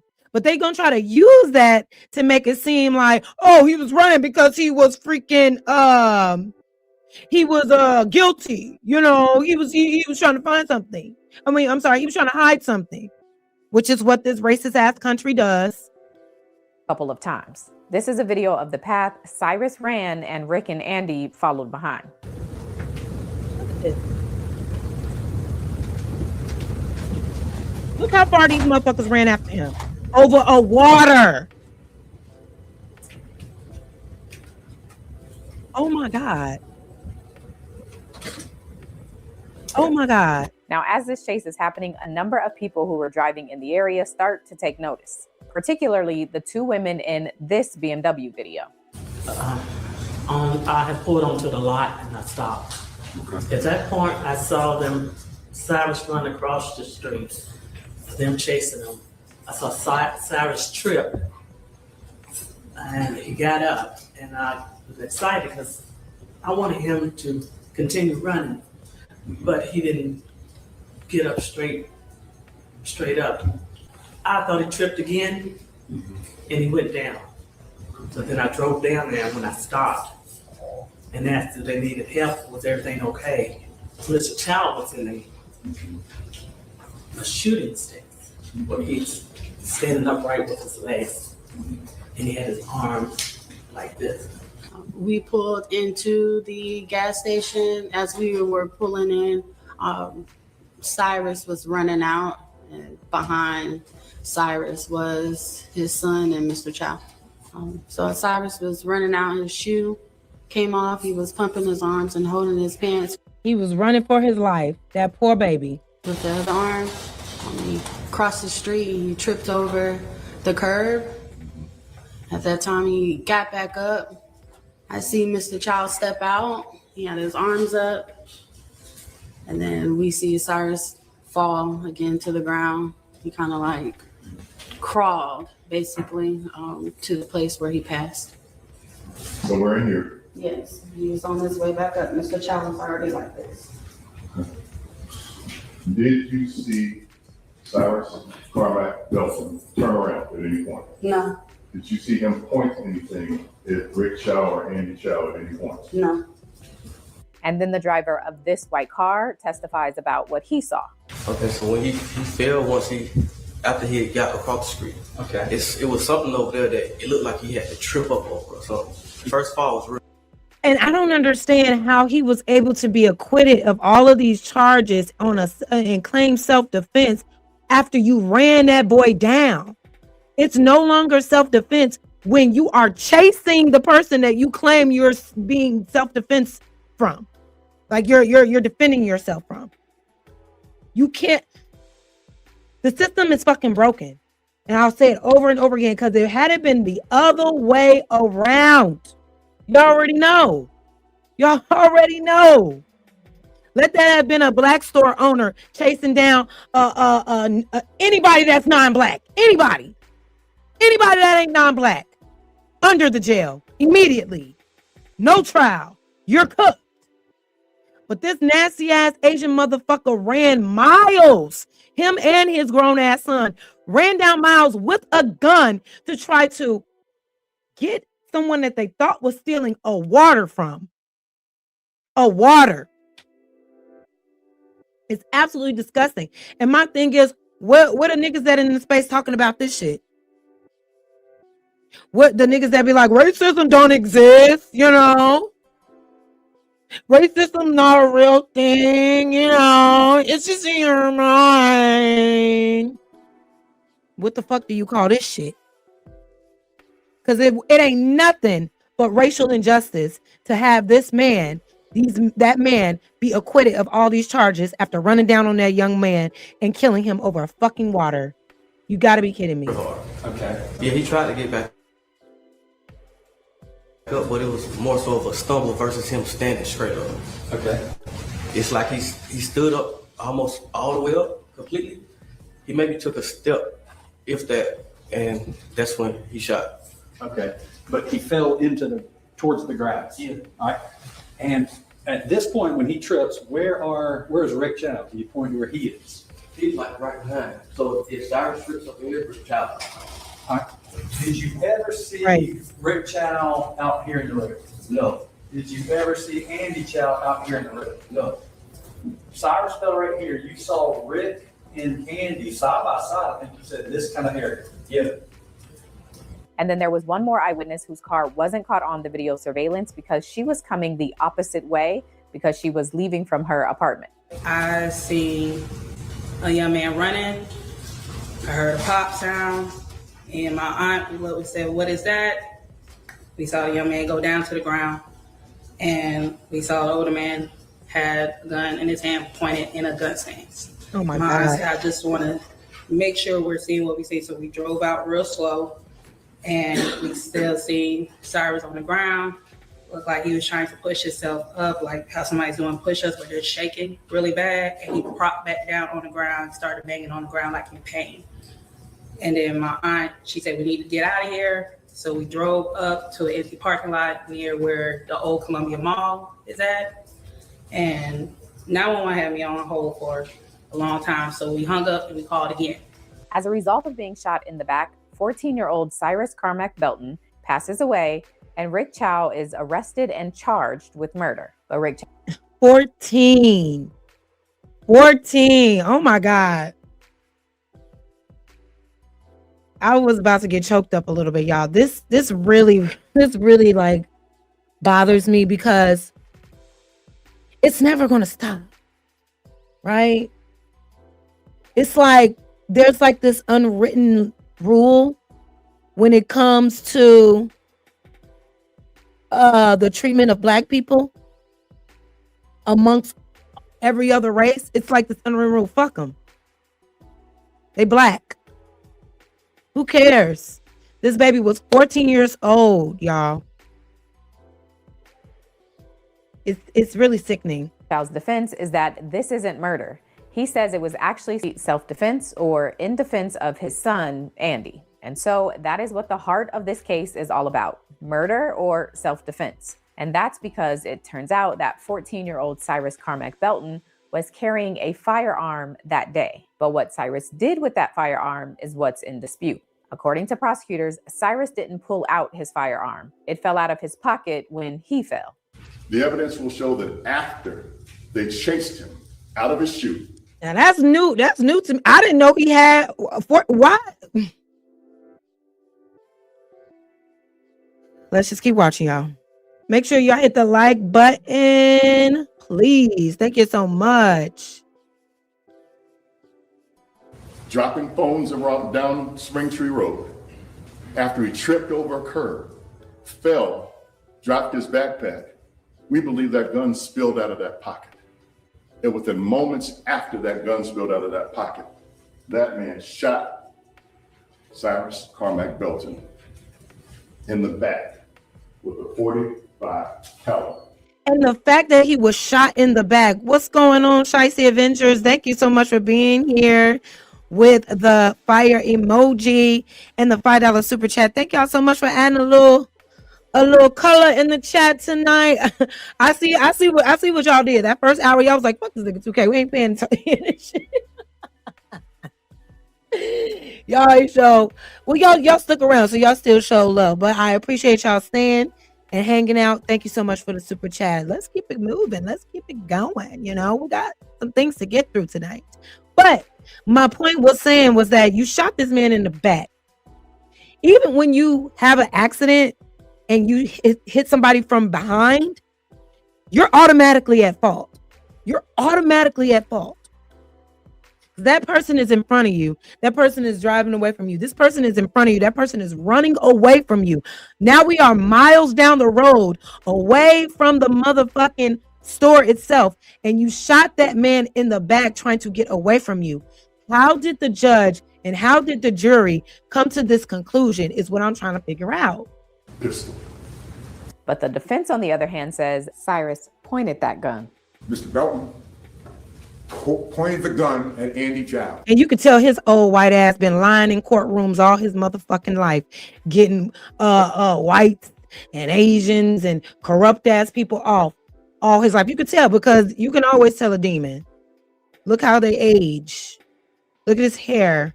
Look at his posture. Hunchback of Notre Dame looking ass. Andy yelled out, "He's got a gun." Mr. Chow told him, "Drop it. Mr. Chow is coming up." Hold on, I got my heat coat. At that moment, at that split second, that frozen moment in time, Rick Chow sees a young man pointing a semi-automatic pistol at his son, who's backing up with his hands up, and Rick Chow fires his gun to protect his son. We submit to you that was No. reasonable. No. Absolutely not. Because at that point, if you're running down on me, why wouldn't I have the right to defend myself after that? Let's just say he did take out a gun and point it. You're running down on me with a gun, looking to attack me.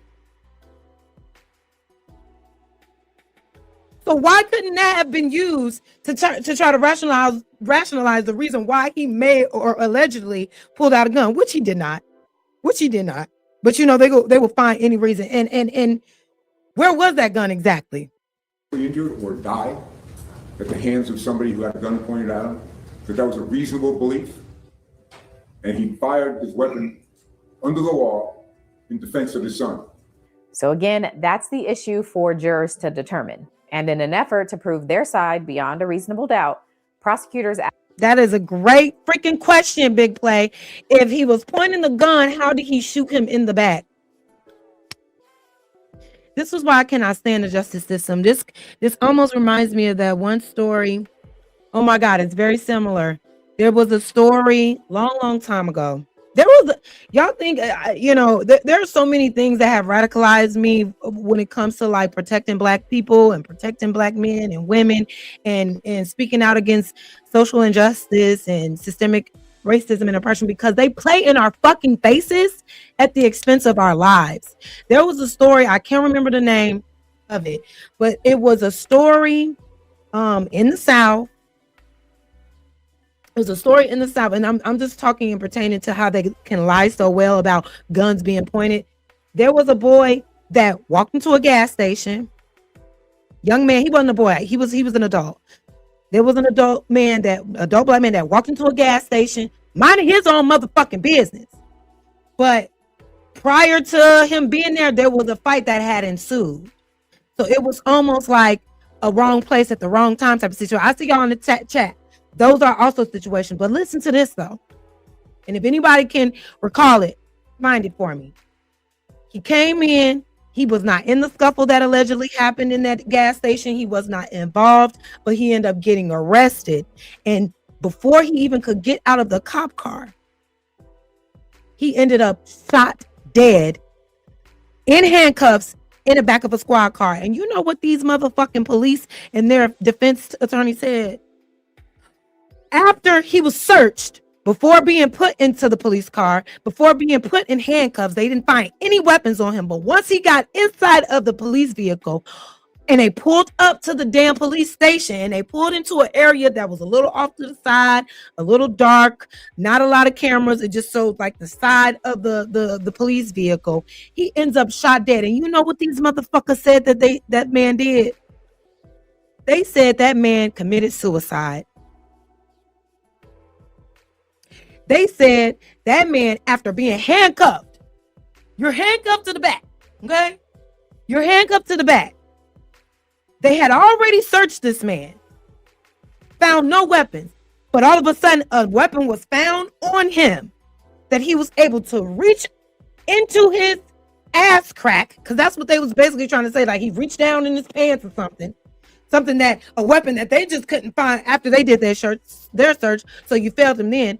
Took the gun and somehow was able, while he was in handcuffs, was able to point the gun at his own chest and shoot himself.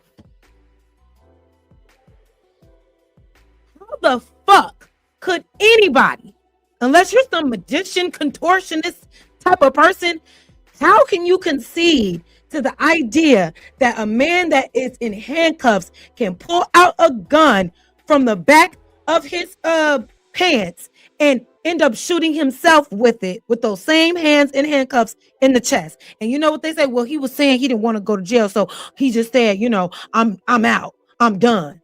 And then we just heard boom. These motherfuckers be lying.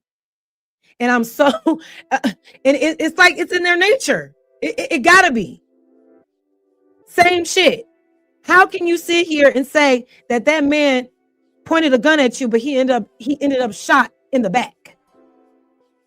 The lengths and the lies that they go to try to shame us and blame us for the deaths at the hands of them, you can't convince me that systemic oppression and racism isn't real when these things are happening every day still. Ask all of the eyewitnesses if they ever seen a gun in Cyrus's hands. As you, your daughter, and grandkids were in that parking lot, you watched Cyrus run by. What, if anything, today? I saw his backpack on his back. I didn't see anything in his hand. And as he ran down Spring Street, what was in his hands? I didn't see anything in his hand. And as he fell multiple times, what was in his hands? I didn't see anything in his hand. And from your vantage point, you feel certain you would have seen if something was in his hands? Yes. Did you see a gun in Cyrus's hand at any point in time? No. Did you see anything in his hand at this point? No. All right. Did you see the young man carrying anything? No. The testimony under oath is nobody told you that night that Cyrus pointed a gun at him. That's right. No, told it up. And just for the sake of confirmation, here is the medical examiner confirming where Cyrus was shot. The location of the wound on his back, say that one more time. It was on his kind of right back area, just below kind of mid back. That's the projectile, and you can see the shadow of his heart just above that. This is his heart? Yes. Okay. So it's not immediately fatal. Those are more, and he would not lose consciousness immediately. Those are more with wounds to the head. So with a heart wound, thank you, Mac, for the $5 super chat. Minute or two, he could have. There's been reports of people being able to run with the adrenaline in their system, but not far. They collapse pretty quickly. What's going on, Great T? Yes, that was another situation. The blood, every heartbeat is the blood's coming out of their heart and not circulating. Okay, now the defense on the other side is making every effort they can to show that what Rick Chow did that day was in self-defense. And so they start off by highlighting why Cyrus had a gun in the first place. Is why a 14-year-old would be illegally possessing a semi-automatic pistol, wandering the streets with that pistol. Wandering the streets. With a laser attached to that pistol. A laser to go ahead and ensure better accuracy when you fire the weapon. Because if he didn't have that weapon, he never would have had a weapon to draw on Andy Chow. he never would have had a weapon to put Andy Chow in danger. And he never would have had a weapon that would cause Mr. Chow to believe his son was going to be shot and have to make a split-second decision. Split-second decision. Oh my God. They also claim that even though Cyrus did not steal anything, it was reasonable for the Chows to believe he did. Why was he running? Why did he run? He did increase the suspicion at that point. And mind you, he didn't run immediately, you stupid bitch. Oh my God. Sorry, YouTube. He didn't run immediately. He walked out of the store. He didn't run until he looked back and saw y'all chasing him down. Anybody will run away because it's like, what the fuck is going on? And it's just like, if I'm a juror, I'm asking all these questions. I'm like, are y'all serious? Wouldn't you run if somebody was chasing you for no reason? After you just, and my thing is, why are you running? Why are you running if you know he didn't take anything? Why are you running after him in the first place? Running. And he really ran fast because he ran out of one of his shoes. Now, reasonable to believe that he may have taken something? Absolutely. Reasonable to go ahead and follow him to see where he was going, in what direction, so he could tell the police? Absolutely. No, that's not reasonable. That's not reasonable, actually. Because the protocol and safety measures of a store is that you protect your store. It's insured. You don't go chasing after the robber. You don't go chasing after the thief. You hold it down.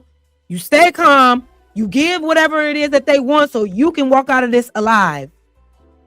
These motherfuckers was ready to kill somebody that day, especially a black person. And that's exactly what they did. It's not reasonable. What would have been more reasonable is letting him leave. And if you thought he did something, call the cops because he was on fucking foot. It wasn't like he got into a car and could drive off. If you really wanted to handle it the right way, there were so many other ways you could have done that. But y'all chased that man down several blocks down the street from your store to then unalive him over a fucking water. That's why I'm saying, like, how are the judges rationalizing this crime to say that, oh, we just won't charge you with, you can't charge this man with nothing? Acquitted of everything? Based on the evidence, based on the circumstances, you don't get charged with shit? Okay. And he wasn't going to tackle him. He wasn't going to hold him. He wanted to see where he was going. Rick Chow, the defendant in this case, ran following his son and Mr. Carmack Belton because he was trying to see what was going on with his son, protect his son, make sure his son was okay. He did not know what was going on. He had nothing to do with the determination in the store. But he was going out there to protect his son, to make sure his son was okay. It's his son. The defense also attempts to poke holes in the testimony of the eyewitnesses. You remember telling the dispatcher that you believed he might have stolen something. That's what was being said. Yes, I said that. I was processing. I didn't want to be involved. When my mom stopped the vehicle, I told her to keep going because I did not want to be involved. My mom called 911 and she handed me the phone. Okay. We had the windows rolled up, and so it was muffled. And when we talked to the 911 operator, do you remember specifically telling him you did not actually see the shooting? I stated in my 911 call, I said, I think I saw it. And then my aunt was behind me, as you can hear in the 911 call. She said, no, Jasmine, he did shoot that boy. And I said, yes, he did.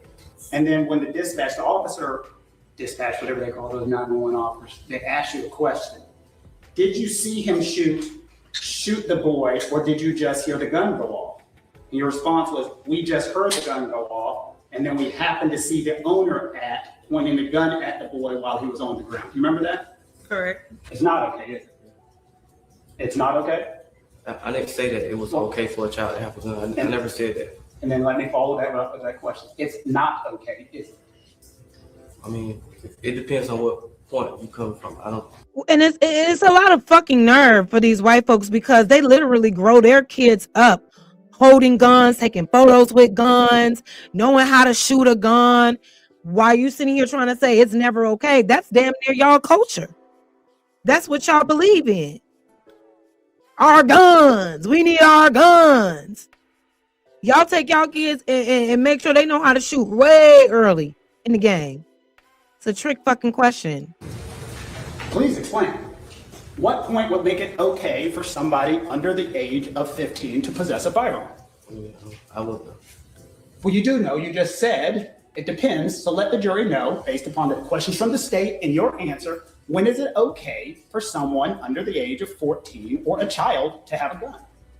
I wouldn't know. I mean, everybody had their own viewpoint of it. That's why I say it depends.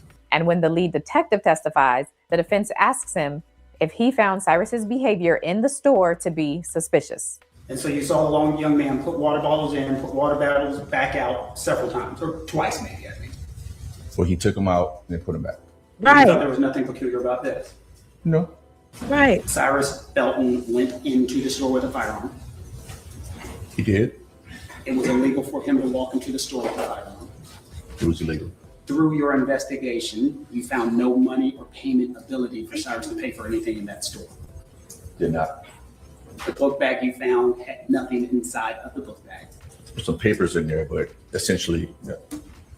Your testimony is there was nothing strange that you thought of going inside of that store with nothing in it. Correct. And then finally, you have testified, we may disagree with it, we may not like it, but you would agree it is not against the law to follow and or chase somebody from the university. Not against the law, but once again, use and exercise common sense. The firearm being on him is the only thing that I would find that would be not right. And then finally, in order to establish that the firearm did belong to Cyrus, the defense shows a picture Cyrus posted on his Instagram the night before the incident. He's wearing the same hoodie, holding the same firearm, and the firearm has a laser light on it that was also found at the scene. So is that, from your example, from looking at defense exhibit number 1, is that the light that was on the... That's all they needed, ain't it? That's all they needed. That's all they need. It is a photo. This is what they do all the time, y'all. Just go to dig deep and find a picture of them holding the gun. Holding the gun. That means he's guilty. Listen, I'm also not condoning a child carrying a firearm. Why he had this gun, we don't know. However, the use of the gun did not have anything to do with this encounter. And like I said, if he was to have pulled it out during this encounter, wouldn't that be just like self-defense after he is then being chased down?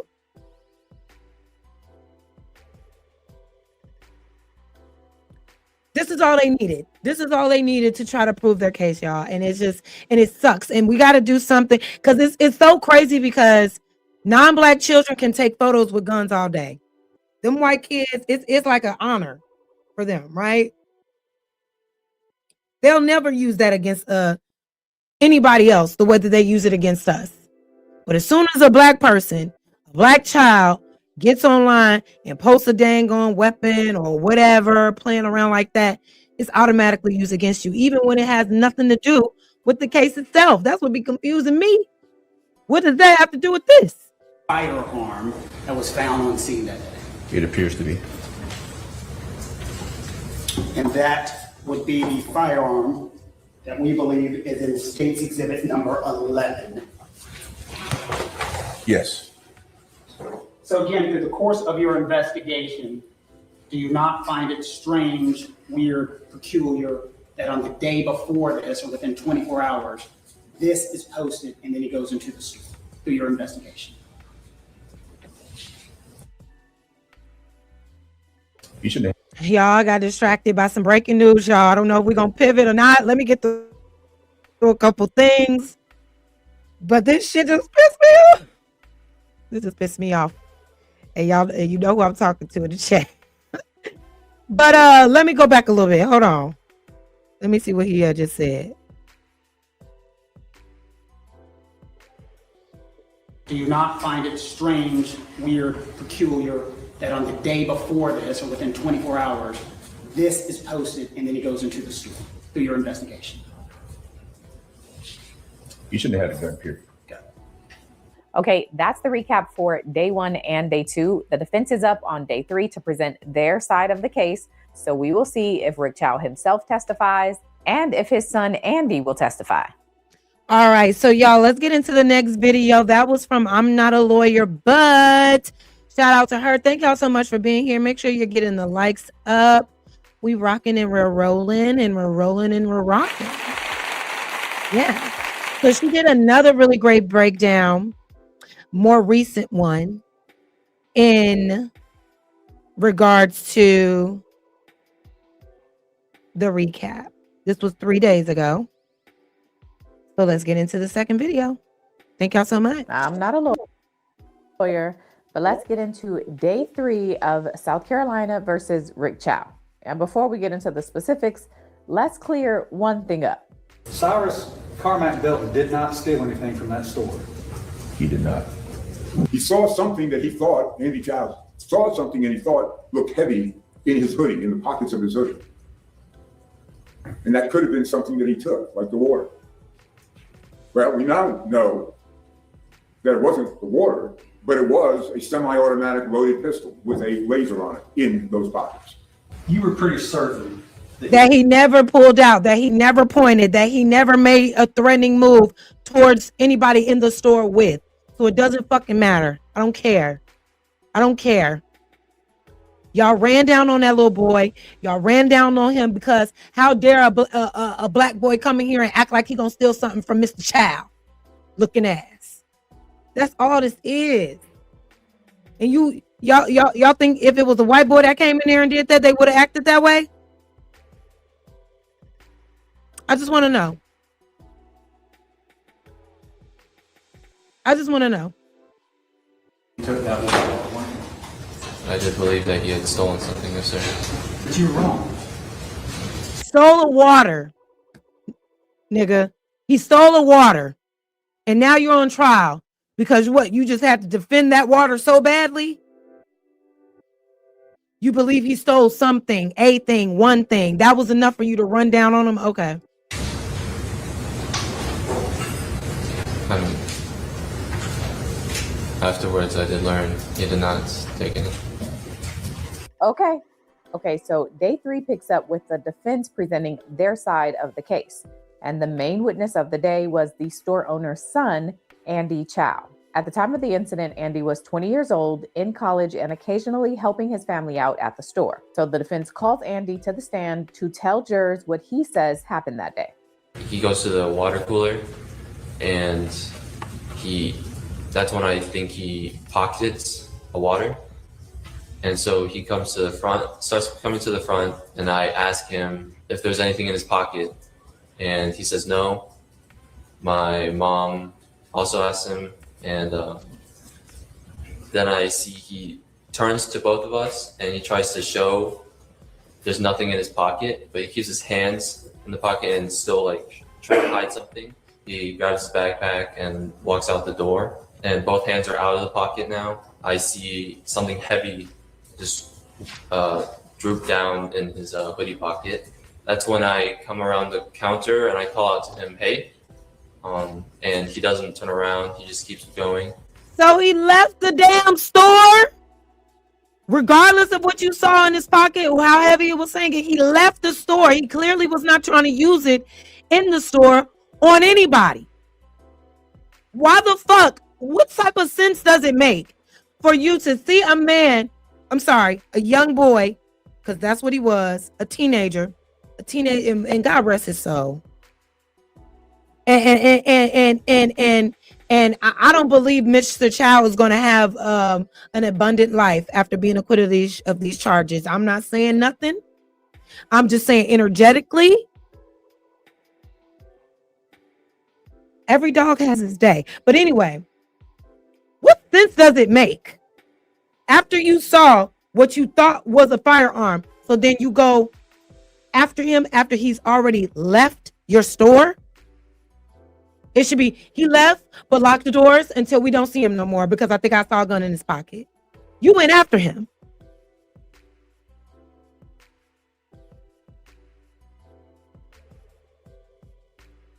The system is so broken, it's so corrupt, and it also doesn't make any fucking sense. Because if I was a judge, I would have been like, why would you It's like, why are they not asking these questions during the trial? If he left out with the gun that you thought you saw, why did you then proceed to follow him after? What were you thinking you were going to do? What were you trying to do after that? After he left the store, after it was confirmed he didn't have that fucking water, and you thought it was something heavier, you should have left that shit alone. He ain't stole from you. Get up out that boy's pockets. And so I walk to the door, I walk out the door, and I see he turns the corner of the store. Look at them. And so I walk over to the corner. Then I hear my dad come up behind me, and he calls out, "Hey," to him. He turns around and immediately comes back around and starts to sprint away. And that's when I start to run. He crosses the street, and I go to cross the street, and then I see he trips and falls flat. I was running full speed, so I end up catching up to him. When I catch up to him, I see something is in his hand. I'm not sure what it is yet.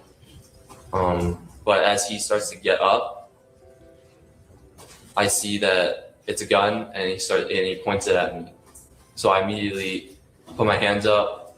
I start to back away from him quickly, and then I yell, "He has a gun!" And then I turn to my dad, who's coming up behind us, and I yell at him again, "He has a gun!" I'm still backing up, and I watch my dad, and I watch him yell, "Drop it, drop it," and he yells no, and then pulls his gun and fires one shot. I see he takes 1 or 2 steps. Cap! What? He says no? Why would he say what? Let me hear that one more time. Let me just say that one more time. Hold on one second. We watching this together in real time, y'all, so. Drop it, and he yells no, and then pulls his gun and fires one shot. I see he takes 1 or 2 steps, He fires one shot. At who? Who did it hit? Who did it hit? What did it hit? Were there any ballistics reports from his gun? Any shell casings that dropped on the ground? Let's keep watching. Maybe there was. Let's see. drops his gun in front of him, and then ducks to the ground and stays on the ground. My dad, he picks up young man's gun, and he tosses it to the side, further away. Then my dad immediately grabs his hoodie and applies pressure to the wound, and then starts to call the police. Pretty quickly after the incident, Andy Wait. Young man's gun and fires one shot. I see he watched my dad, and I watch him yell, drop it, and he yells no, and then pulls his gun and fires one shot. I see. I'm confused, and then because he said, I saw my father walking up. I'm backing up. He's in front of me, shooting at me, and then he pulls out and did one shot. So your father made the shot after he turned his back, because he ended up shooting his back. That's why I'm lost on this story, because if he's facing you and you're backing up, and even your dad said, put the gun down. He said no. And then your dad shot. How did he end up shooting in the back then? If he was still faced in front of you saying, no, I'm not going to drop the gun. No. Cap, lies, bullshit, but we already know what time it is. It's America. Emphasis on that KKK. Okay? He takes 1 or 2 steps, drops his gun in front of him, and then ducks to the ground and stays on the ground. My dad, he picks up young man's gun, and he tosses it to the side, further away. Then my dad immediately grabs his hoodie and applies pressure to the wound, and then starts to call the police. Pretty quickly after the incident, Andy Chow does as his dad instructs and calls 911. Sir. Wait. For what shot? Kid right here. Are you with the person? Yes, ma'am. Okay, are you with the person? With you? He had a weapon. Oh my God.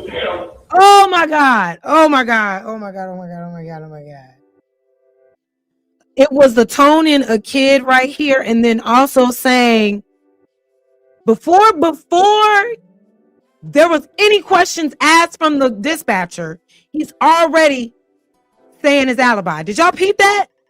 Before they were even asking him questions, they didn't ask if the person shot had a weapon, but he already said it.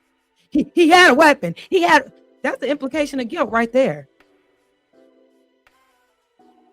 Usually detectives was like, I didn't ask about a weapon. Who said he had a weapon? What are you talking about? Why are you saying that? Nah, I wouldn't have gone for it. Okay, the person here was who shot him? My dad. The defense then asked Andy to explain why he believes Cyrus shoplifted in the first place. You had seen the young man in the back doing something with water, Yes, sir. and then you saw something heavy in his pocket, Yes, sir. and you would assume that he still had water in his pockets, correct? Yes, sir. And this was from the vantage point where you were looking at, Yes, sir. and this is, tell me what you thought, what you were looking at here. What did you think you were looking at? At this point, I didn't think much. I just saw he was putting down his backpack. But you see something bulge. Already. Yes, when sir. he first walked in, clock it. Didn't know what it was. No, sir. The defense attorney rounds out direct examination, reminding jurors of what Andy says happened.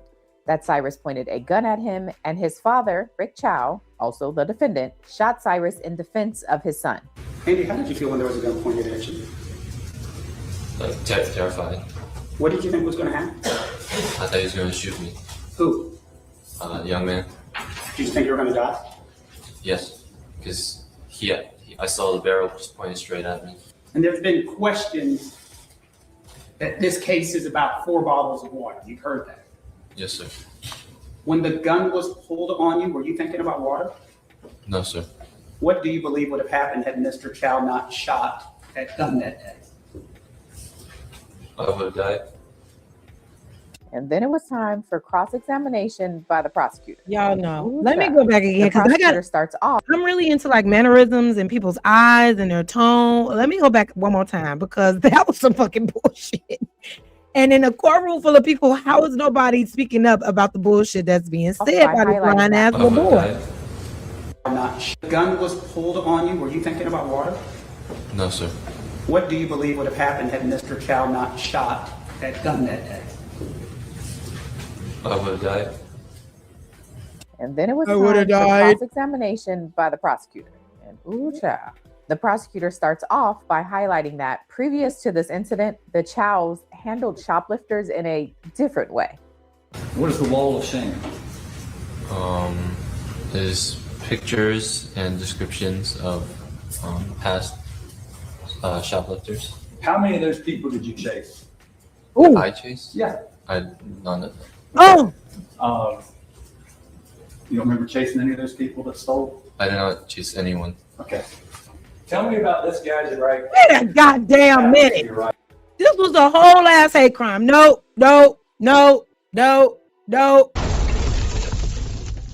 Not going. So you never chased anybody. Never chased anybody that you ever thought was stealing from you. Ever. That were to the point where you had kept them in, took photos of them and put them on a wall of shame. But this particular boy, you felt the need to chase him down after he left peacefully, didn't take anything, and run him down 3 or 4 blocks away from the actual store. Okay. Yeah, y'all just wanted to do that shit. And it was an ego thing too. Because I bet those other boys or those other shoplifters, perhaps they were not black. I'm telling y'all, it's a how dare you think you can come in my store? How dare you think you come in my store and make me think that you're stealing and try to tell me that you're not? No, I'm gonna make an example out of you. Mm-hmm. What is that? It shows if a person who is in the system. Tell me about a person in the system. Shoplifters. Okay. So if they are in the system, they come into the store, Right. then they will pop up on that tablet. Really? Yes, sir. So you have facial recognition technology at 7441 Park Lane, the Shell station your family is, correct? Yes, sir. And that is rather sophisticated equipment, correct? Oh, yes, sir. Okay. Okay. The prosecutor then asked Andy if he, meaning the prosecutor, would have been treated the same way if he walked in that store and did what Cyrus did. I'm even thinking about times I've gone into a store and left my wallet in the car. What if I have my hands in my pockets? I'm dressed like I am now.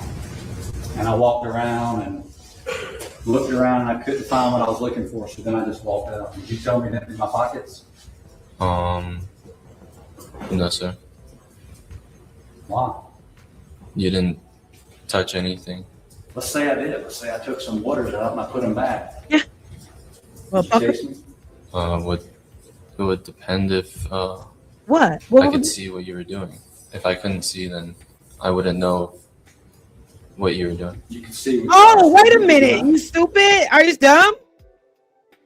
If I couldn't see what you was doing, then I wouldn't know what you was doing. But you didn't see clearly with this young man either, with Cyrus. I'm sorry, with this young teenage boy. He was not a man. We are not going to age our black men because that's what they like to do, especially in these headlines. They try to make it seem like these black boys that become unalived or in these situations, they automatically call them men. No, this was a young child. This was a teenager, y'all. But you just said I wouldn't know what I wouldn't know. You didn't know with Cyrus, but you still act aggressively with Cyrus. You still accuse Cyrus. You didn't confirm anything, and you still continue to pursue him as if he was a criminal. Caught. But here you are sitting across this white ass prosecutor with all this humming. Well, I didn't know. Just say what it is. It was a black boy in your store. You thought he was getting over you and you had something to prove. Shut the fuck up. Not completely, no, sir. And then, remember these two pictures the defense showed during direct examination? Well, the prosecutor highlights two issues he has with the pictures. If he had a bulge in his pocket when he came in, why wouldn't he have a bulge in his pocket when he left? Exactly. This is your exhibit. Hello? Yes, He clearly has a bulge in his pocket when he comes in the store. Why wouldn't he have a bulge in his pocket when he left the store? I was not focused on the bulge when he came in. You see water bottles in his pocket? I cannot see in the pocket. Do you not see something black in his pocket? To me, I just thought that was just the shadow of the pocket. Does it look like a water bottle to you? It does not. Okay. Couldn't we have hung this 14-year-old boy's picture up on the wall of shame? Right.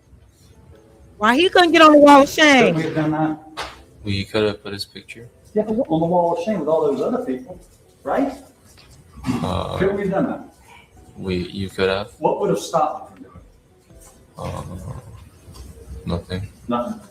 And then in contrast to the defense saying this case is not about water, the prosecutor, on the other hand, says this situation did happen because of water. One $1 bottle of water.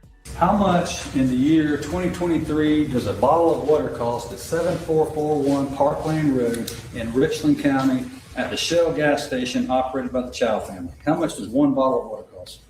I'm not sure. Okay, 98 cents sound about You right? work at that damn store. You work at that damn store. You know what? You should know what everything costs. And you know what you're selling that water for is not what you bought it for. That's what I know. You bought that water at a super low price than as opposed to the price that you sold it for. And now you don't know, and you work for the Shell gas station, you and your parents, man gone. You know you be clocking that inventory. Just look at what you did to avenge the alleged missing stolen inventory. You don't know how shit costs, but you're willing to risk your whole life running after somebody that you thought had a gun over one bottle of fucking water. This shit is so dumb. Where are the men in these spaces calling this shit out? I want to know. Right. Yes, Let's just round it up to $1. Dollar sound right? Yes, sir.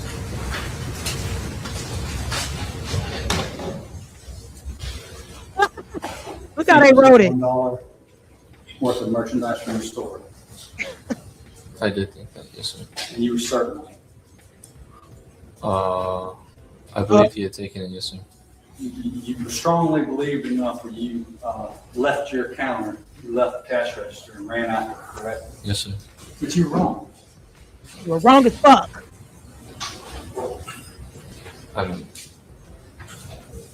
afterwards, I did learn he did not take any.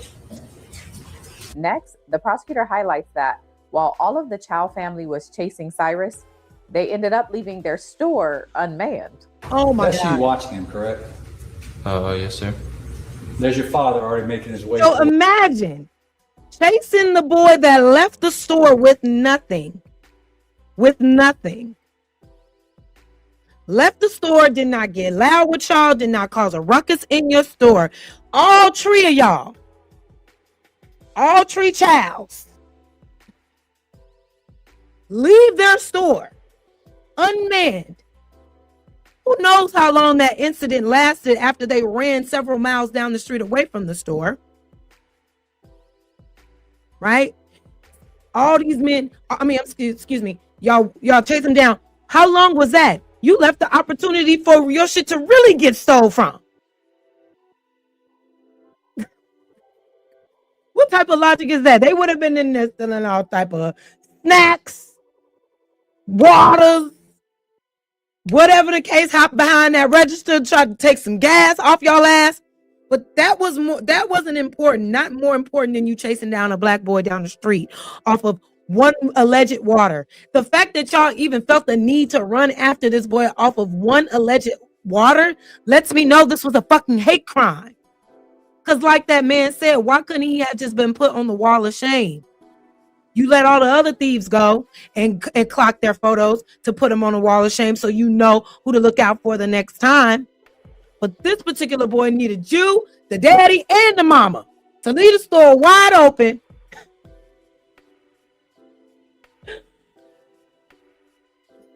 It's really about to piss me off. It's going to piss me off. Like, because at this point, my niggas, all right? And I say that with all the love. My black people, we have to really get it together, come together as a community, and not being so individualistic minded and feeling like, well, if I'm good, I ain't gonna risk it. No, our ancestors would never. They were willing to risk it for the greater good for us today. What are we gonna do? What are we gonna do about shit like this? About the constant injustices that we're facing on a daily basis? We just got Chud the builder in damn jail now because he went around harassing black people, ended up shooting one. And now they trying to fight for self-defense. And you got idiots in this space trying to come to their defense somehow. So we got to come together and be louder than this bullshit so we can see some actual change. We got to really get on. You're right. When people say we're not our ancestors, we're not. We're not as committed to the cause as our ancestors were. We're not down for the cause. We don't care outside of our own box, our own family. They cared about the community, literally. We got to do something. We got to do something. Towards the front door, correct? Yes, sir. Okay. And your mother left too, correct? Mama left. Okay. Who's this gentleman? Customer. Okay. Is it common for the whole Chow family? Don't call him a customer because that nigga probably robbed you after y'all left. What you mean? What? Oh my God. To leave the gas station and the customers inside the store? Well, I wasn't completely sure what my parents were doing, but I exited the store. Everyone left over $1 of water, correct? I left because I thought he stole. Okay. Andy said, I left because I thought he stole. I don't know what my parents were doing.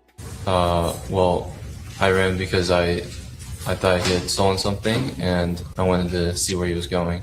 Okay. How far were you going to chase him, do you think? I'm not sure. A mile? What if he had run a mile? Would you have kept chasing him with your dad? I don't know when I would stop. Okay. And then he started running. And every time you see somebody run, you feel compelled to run after him, right? I did. I believe he had stolen something, so I ran to go see where he was going.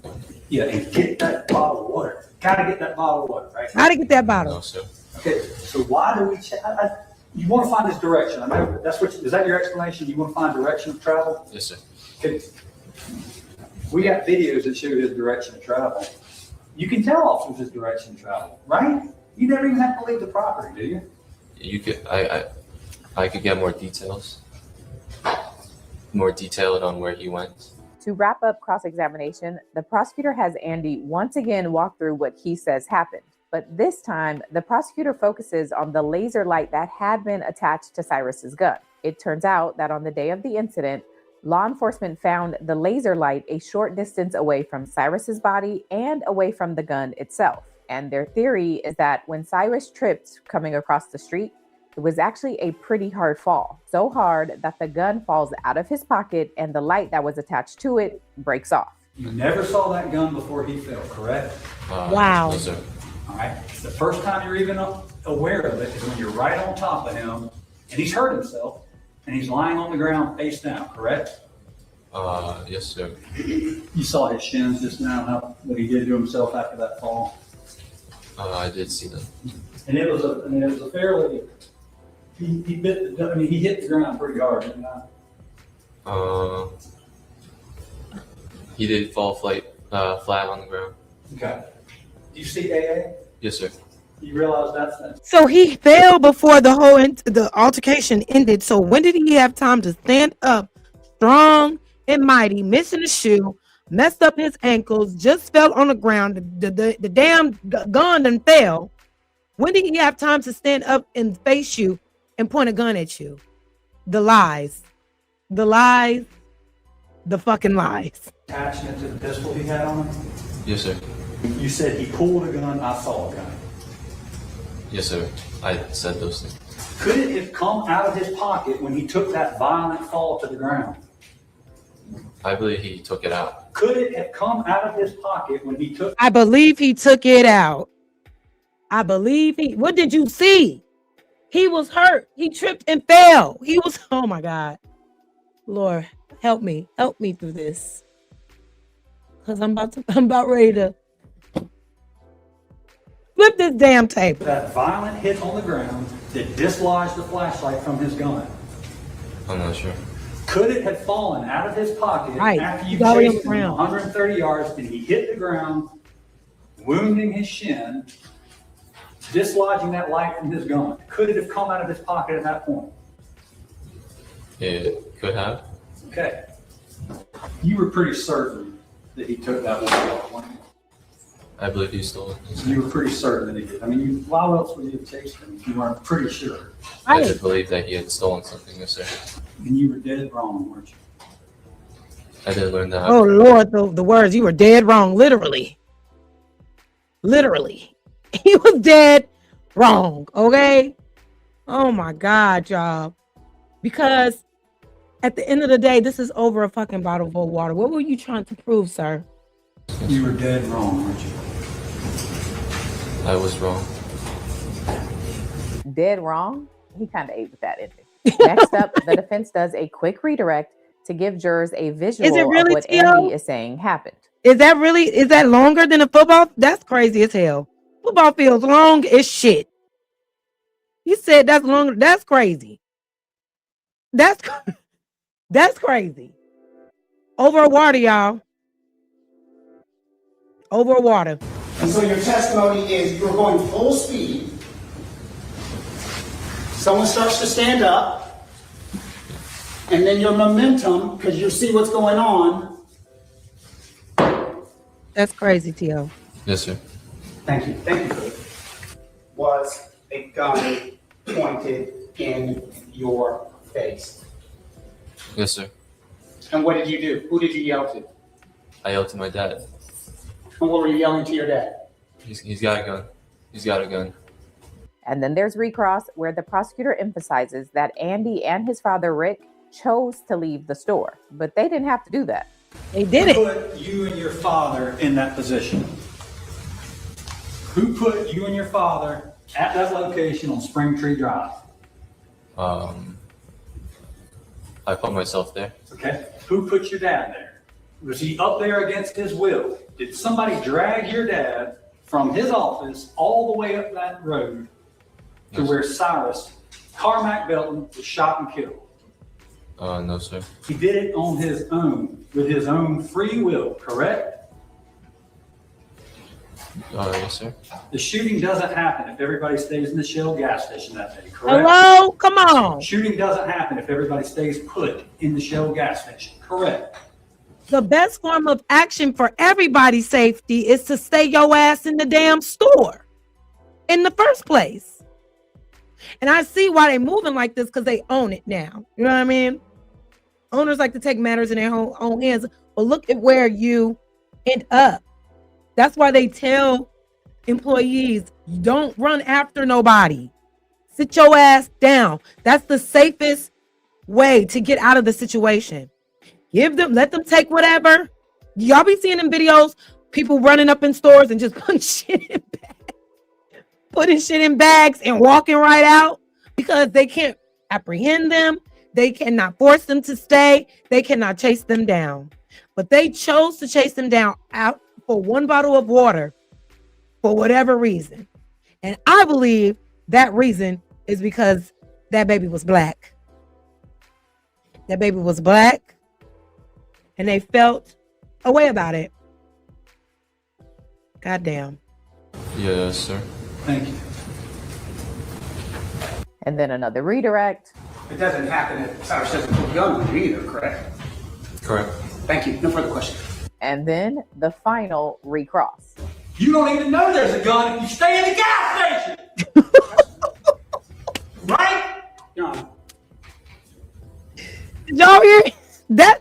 That's the type of lawyer I would be. I will be in the courtrooms cutting up. I know if I was ever like a lawyer or a judge, I don't have the capacity, to do all that schooling.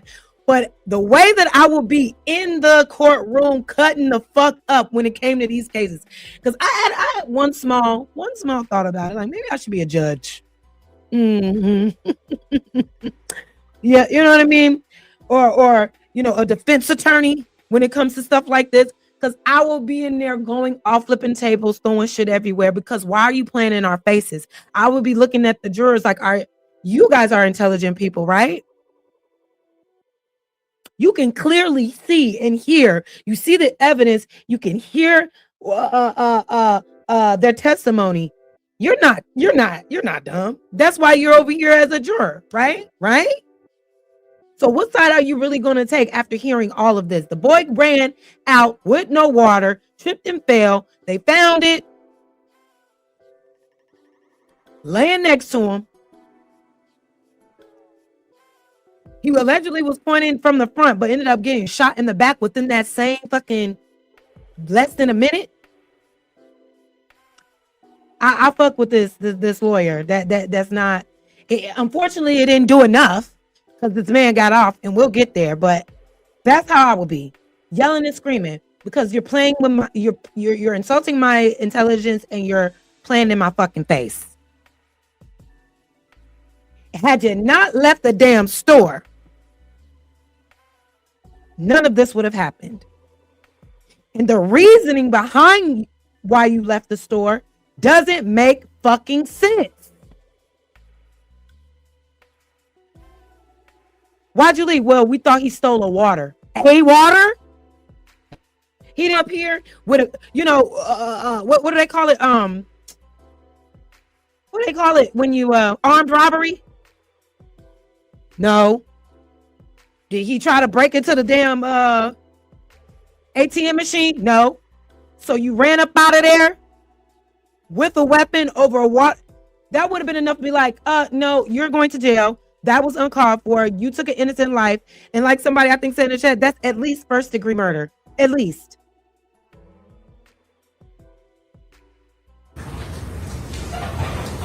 You don't know he's got a gun if you stay put in the Shell gas station, correct? Yes, sir. I'm correct. Yes, sir. Thank you. Period. All right, you can step down, sir. Body cam footage of what Andy told officers on the day of the incident is also played for the jury. He checks right here.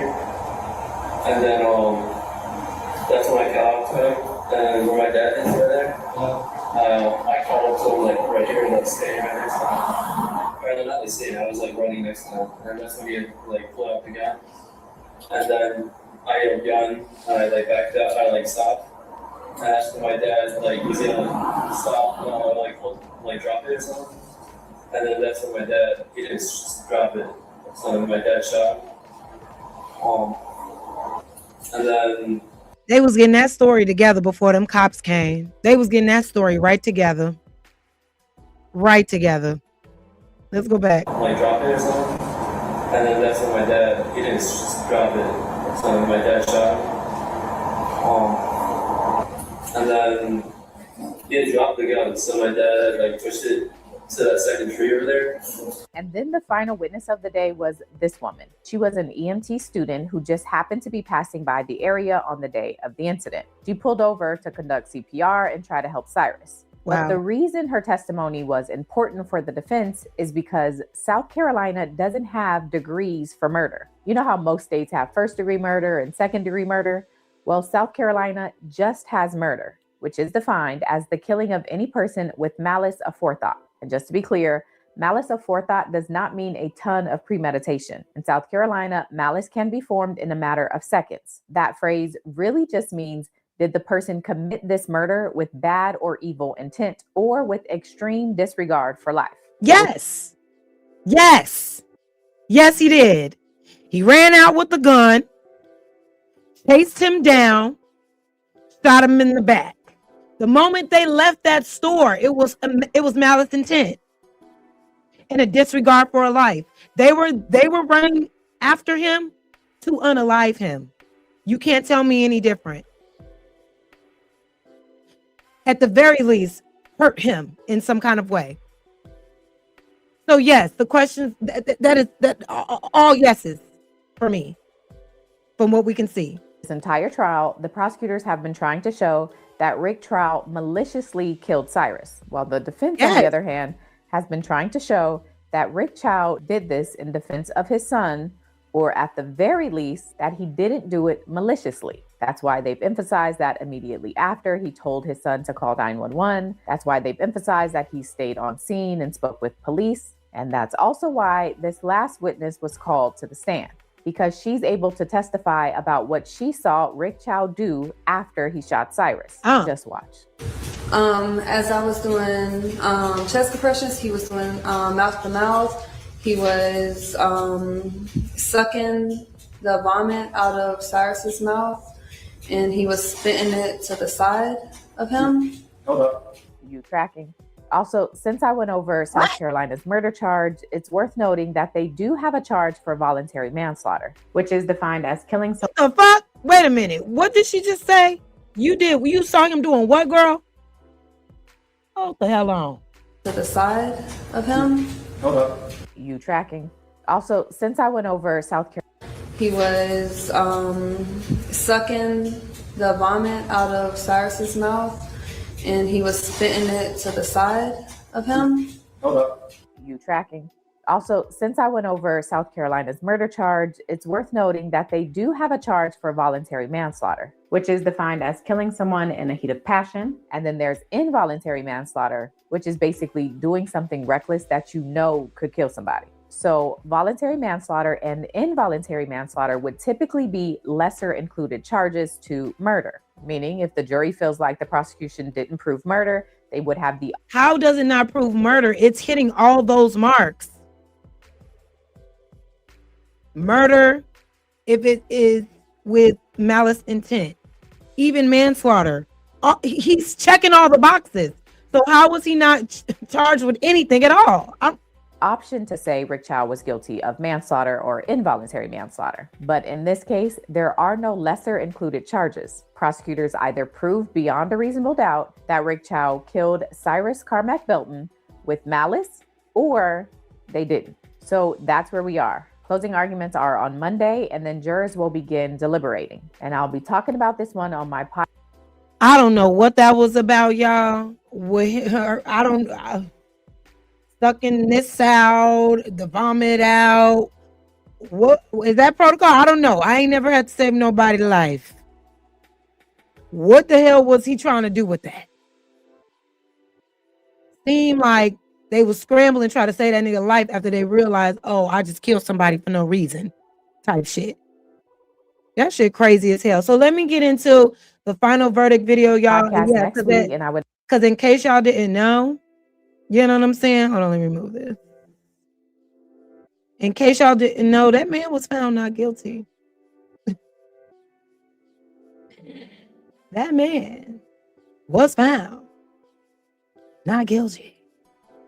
So we're going to get into the most recent video that I found.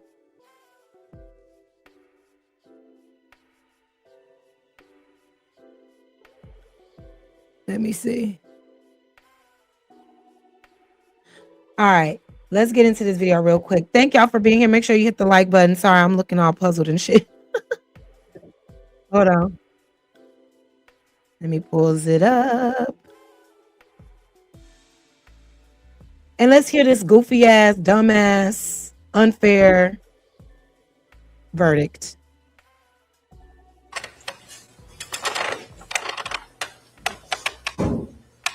Shout out to Court TV. All right, Madam Clerk, will you please publish? Yes, sir, Your Honor. Indictment number 2023 GS400740, State of South Carolina, County of Richland versus Chike Rick Chow. We, the jury, unanimously find the defendant, Chike Rick Chow, as to the charge of murder, not guilty. Sign number 302, foreperson, June the 1st, 2026. Madam Forelady, this is your verdict and the verdict of the entire jury. Yes, ma'am, it was. Thank you.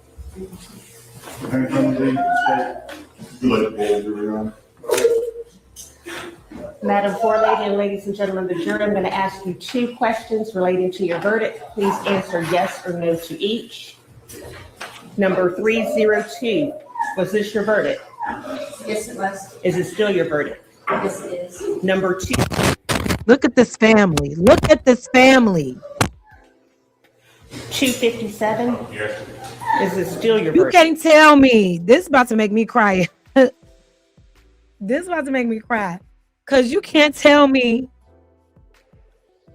that somebody wasn't paid off. That somebody... This is beyond. This is I don't even have the words for this.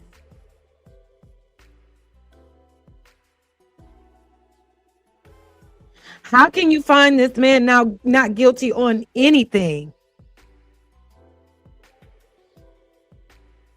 How do the laws work in that city where you can leave your store with a weapon, chase after somebody, proceed to unalive them off of a thought over a water?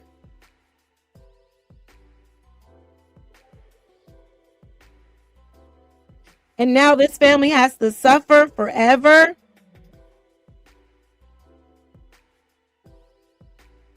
Case closed? Nah, man. Nah, man. It's something corrupt going on within their judicial system down there. And where this happened, South Carolina? Because nothing about this makes sense. Nothing about it makes sense. Where he just walking away free. Fuck them jurors. Fuck that judge. Fuck that prosecutor. It's beyond flawed, Blaze Brown, and thank you for being here. It's beyond flawed. It's literally designed a certain way for these things to happen, especially against Black people. All these times I literally fighting for my life on these panels, trying to point out situations like this to convey and to show, hey, we're still dealing with this shit. It's still a thing. No justice for innocent black people. Black people being unalive unjustly.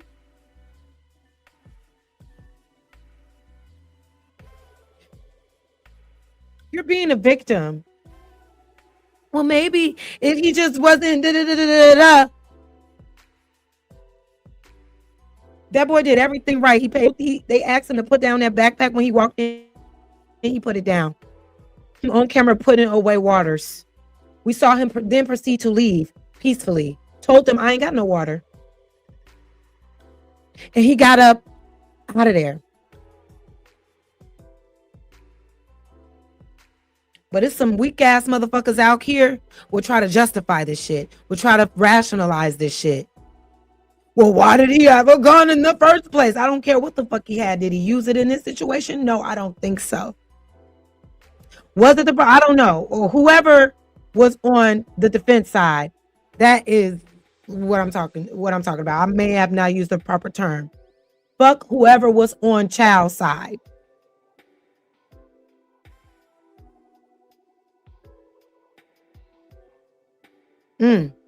Damn, John. He says, but that doesn't mean anything because the defense was white. He didn't ask the right questions. He was yelling for show. Damn. I'm so tired. Number 63, was this your verdict? Is it still your verdict? Yes. Number 208, was this your verdict? 208. Where are the jurors? Is it still your verdict? Number 226, was this your verdict? Yes. Is it still your verdict? Yes.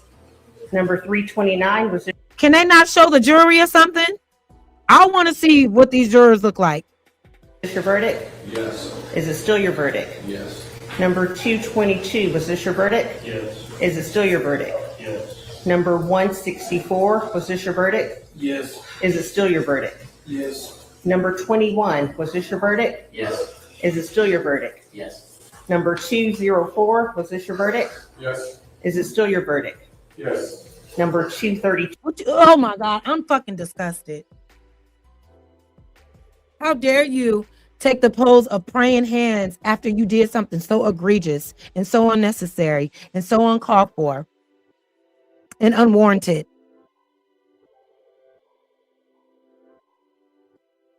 Was this your verdict? Yes. Is it still your Was it not one juror? Was it not one juror that said no? Fuck that. I would have been holding up the whole trial. Nah. Nope. It's a no for me, dog. Guilty. I believe he's guilty. We would have been on trial for weeks if it boiled down to that. But do y'all think maybe the jurors were also paid off? See, a motherfucker like me, 5 of them was black. Oh my God. Oh my God.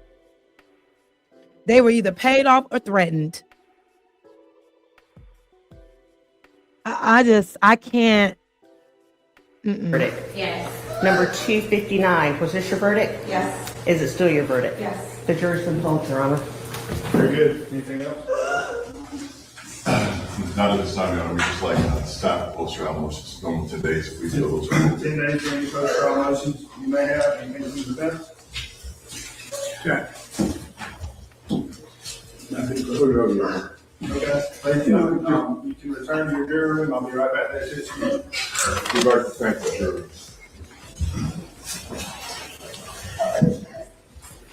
No tears, no remorse, no regret. It was thank God. Oh my God.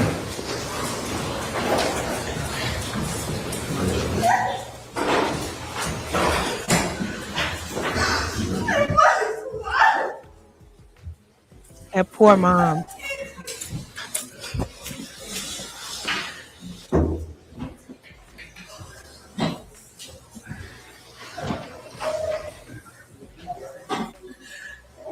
All right, well, this will be our adjourned. Thank you, Officer. And who is this black man shaking his hand? Who is that black man shaking his hand?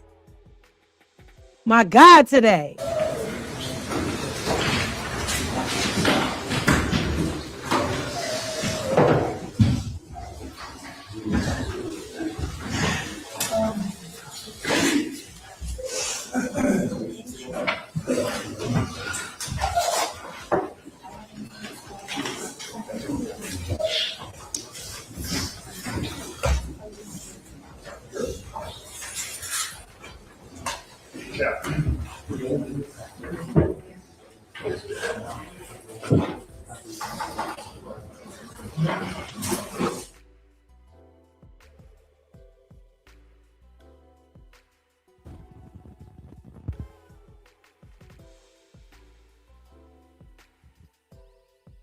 And a decent, he made sure not to look at them people. A decent human being that really may have felt that they did something wrong would at least acknowledge that damn family. This shit is some sick ass shit.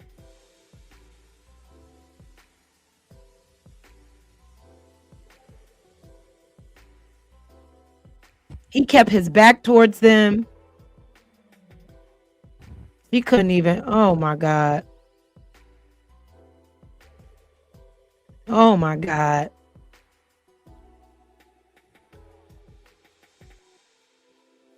Y'all, that's it on that segment, y'all, because I'm gonna be in here crying in a second, man, because that could have been my brother, that could have been my nephews, that could have been my uncles, that could have been my father, that could have been my best friends. Stuff like this, I can't ever like fathom enduring on my own, because I will black the fuck out. I will black out. I'm going to war for mine. But it's already in me to go to war for people I don't even know. I'm telling y'all right now, when it comes to justice for Black people, I don't give a fuck.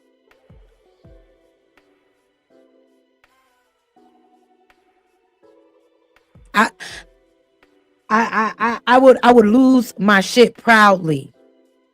Proudly. I would have taken matters. You know what? Let me shut the fuck up. I'm gonna shut the fuck up. Let's go ahead and go to the next segment. Thanks so much for being here, y'all. I appreciate y'all. Make sure you're getting the likes up, please. And I just don't understand. This is what we call accountability. Because the fact that he did this, who's to say he won't do this shit again? Who's to say he won't do this shit again? He was not held accountable. He was not held responsible, completely acquitted of every last charge. He thinks he can get away with this. Don't ever get it twisted. He thinks, oh yeah, I'm above that law now. Lord have mercy. Lord. Let me go on to the next video, y'all, because woo, child. That was a lot. That was a lot right there. So, yeah, they need to drain his pockets. They need to do all type of shit. So I was just given a video, y'all. Apparently, they already 30 years. Stokes Trainer Chevrolet GMC in Newberry has been Hold selling on. a wide selection of new Chevrolet. They're already protesting. The hours following this ruling, a community is Hold on, I'm gonna show y'all. and wanting to keep attention on the case that is sparking debate nationwide. So now we didn't reach this verdict. This is what is happening now in real time. Thank you, my life, for sending this video. And I hope this protest actually does something. I hope it makes moves. Because, nah, that just wasn't right. And I didn't even know all the details of the case until today. In the hours following this ruling, a community is looking to be heard and wanting to keep attention on the case that is sparking debate nationwide. WIS reporter Lena Allen speaking with demonstrators earlier today and shares their message tonight. Protesters outraged about the Rick Chow murder trial not guilty verdict, letting their signs and voices be seen and heard. For many, this case has been personal from the very beginning. We've been involved in the situation from the very beginning, from the day that Cyrus was murdered. Jerome Bowers, a part of the many protesters who say they believe the verdict represents a failure of the justice system. We're going to stand in the gap for children who are losing their lives unjustly. The shock and emotions. It's just like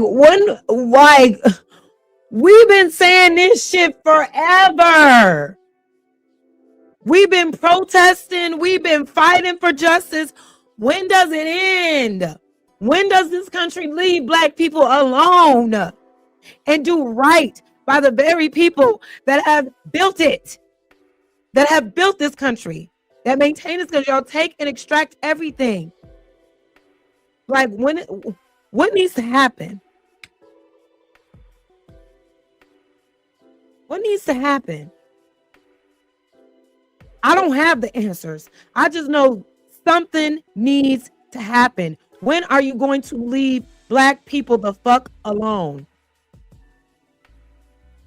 When we demand it, it's time to make some motherfucking demands. All this peaceful shit, all this marching shit, yeah, that may have worked in one era. It can't work no more in this one. We can't meet violence with peace every time.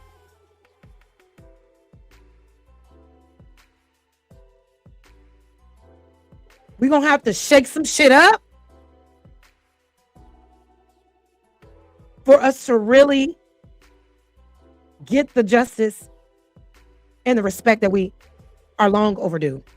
Flooding in after the verdict Monday, as the cries of Carmack Belton's family filled the courtroom. Rick Chow's wife also getting emotional as they took the handcuffs off her husband. Meanwhile, a call for change now filling the streets. A memorial for Carmack Belton placed where he was shot, 130 yards from the gas station, now surrounded by flowers and water bottles. Chow and his son suspected Carmack Belton stole a water bottle from their store in 2023, which turned out to be false. So today, instead of a sign, Michelle Fletcher was holding a bottle of water up in the air. This is what they valued his body at and chasing him for, because they thought that he had a bottle of water.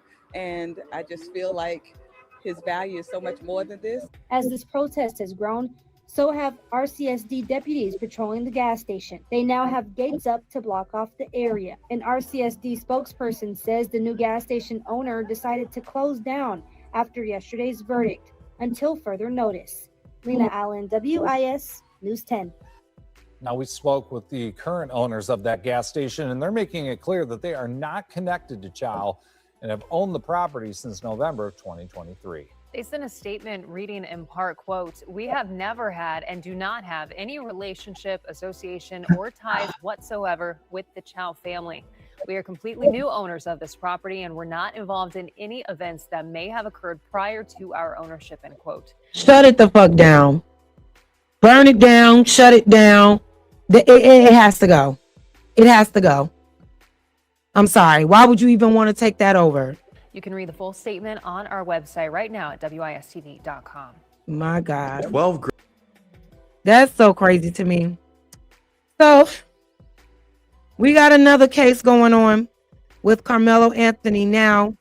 His trial has started, y'all, but they had to pause it. Something happened with this trial to the point where,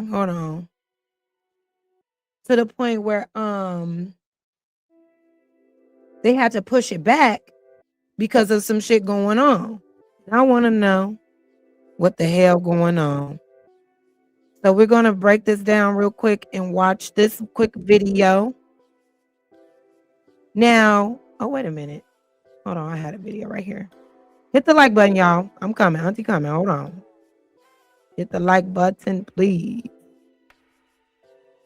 Okay. So let's watch this video real quick. It explains everything that led up to the stabbing. Now, with this stabbing case, right? It's so much going on with this case. Apparently, Karmelo was bullied by these boys. So he came trying to, I don't know, maybe defend himself against them. And it all just went to shit. He tried to defend himself after being, jumped on. and he ended up unaliving somebody. We already know how this shit finna turn out. They don't give a fuck about self-defense when it comes to black people. Let's just be honest. Just like they didn't give a fuck about Cyrus and his death over a damn water bottle. They don't give a damn about Karmelo either. Let's get into it.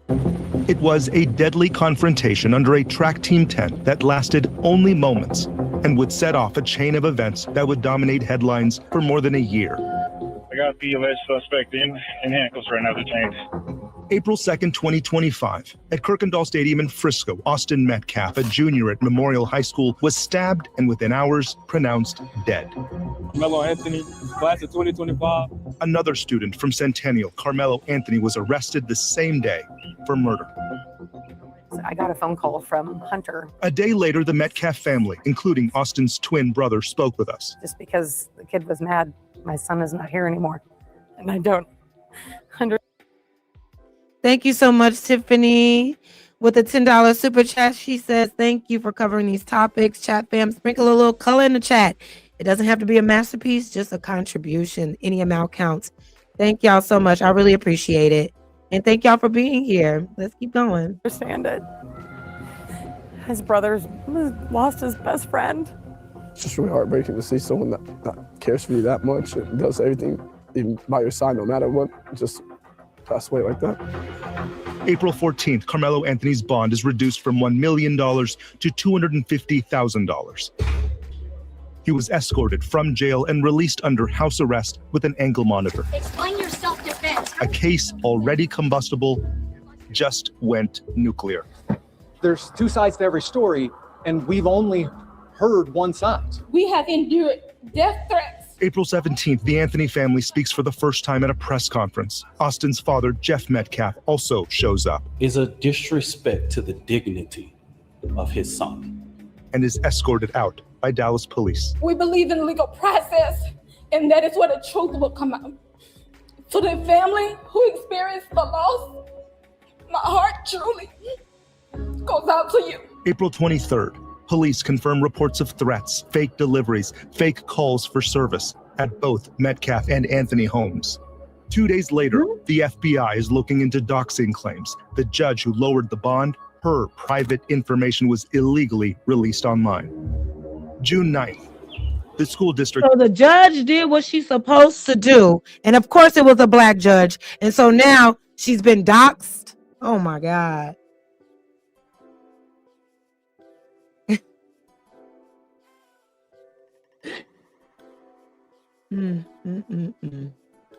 We can't do nothing. We can't do anything correct. It's a threat even when we're doing the right thing, but okay.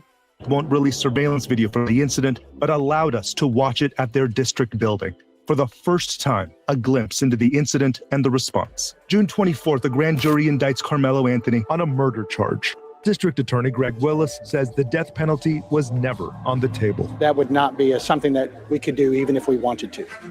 July 9th, Judge John Roach of the 296th District Court sets trial for 2026. July 24th, the court orders a subpoena of the school district and critical investigative information. The district sends letters home to families and students who may be witnesses to the event. If you were to ask any superintendent in the state, that's probably their worst nightmare. Days later, July 29th, the judge imposes a gag order for both sides. No one connected to the trial can speak on it publicly. September 5th of last year, Memorial takes the football field in honor of Austin Metcalf. His number 11 spells out all in. His father, under a gag order, signs, "I love you," to his son. Early 2026 saw routine trial events, pre-trial motions, most out of public view. In April of this year, Judge Roach issues strict courtroom rules for trial. No cameras, limited seating, and heightened security. Which brings us to June 1st, the beginning of jury selection, the beginning of the real criminal trial that is much talked about and for many already decided in the court of public opinion. The scrutiny is as high as the stakes. Karmelo Anthony faces life in prison. For two families, the timeline doesn't end here. In Collin County, I'm Jobin Puniker. Our team coverage with expert. Lord Jesus. So that's all. So basically, they put guardrails on the trial for today. You can't have your phone. You can't. It's limited seating. It's like they're building. They're preparing for something, but what? Let me do something real quick, y'all. Because wasn't there more that happened today?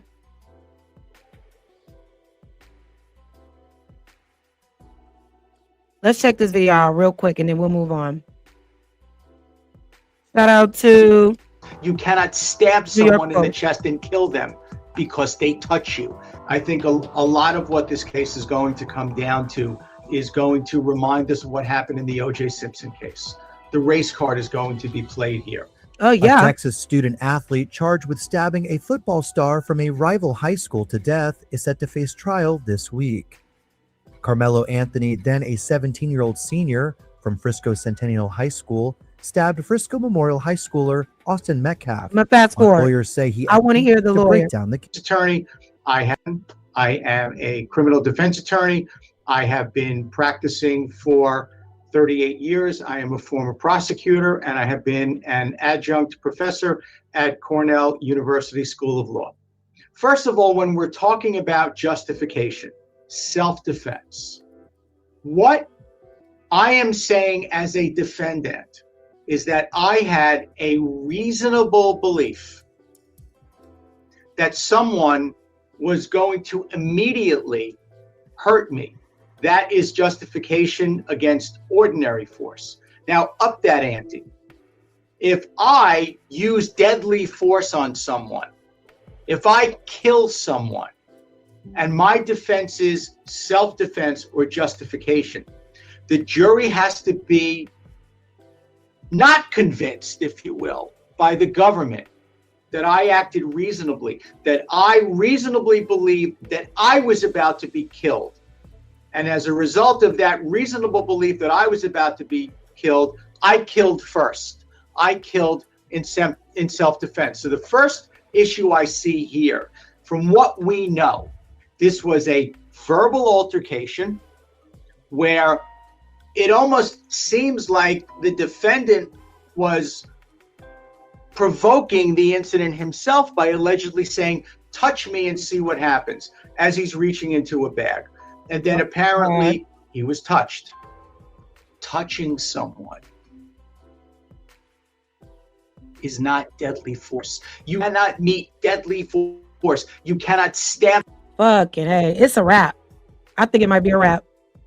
As much as I want justice for Karmelo, just based off of that alone, it may be a wrap. But that's a good question, my life. It's a federal case. Why are there no cameras? What's up with that? Someone in the chest and kill them because they touch you.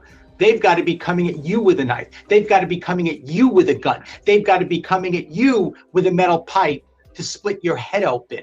You can't be justified in killing someone with a knife and stabbing them in the chest if they were not about to immediately use deadly force on you.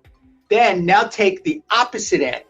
We see at the beginning whether or not the defendant was justified, and at the end, we see something called consciousness of guilt. The fact that he fled the scene, to me, cuts against a self-defense, a justification defense, because if I acted innocently and I just stabbed someone because I thought they were going to kill me, I don't think I would run.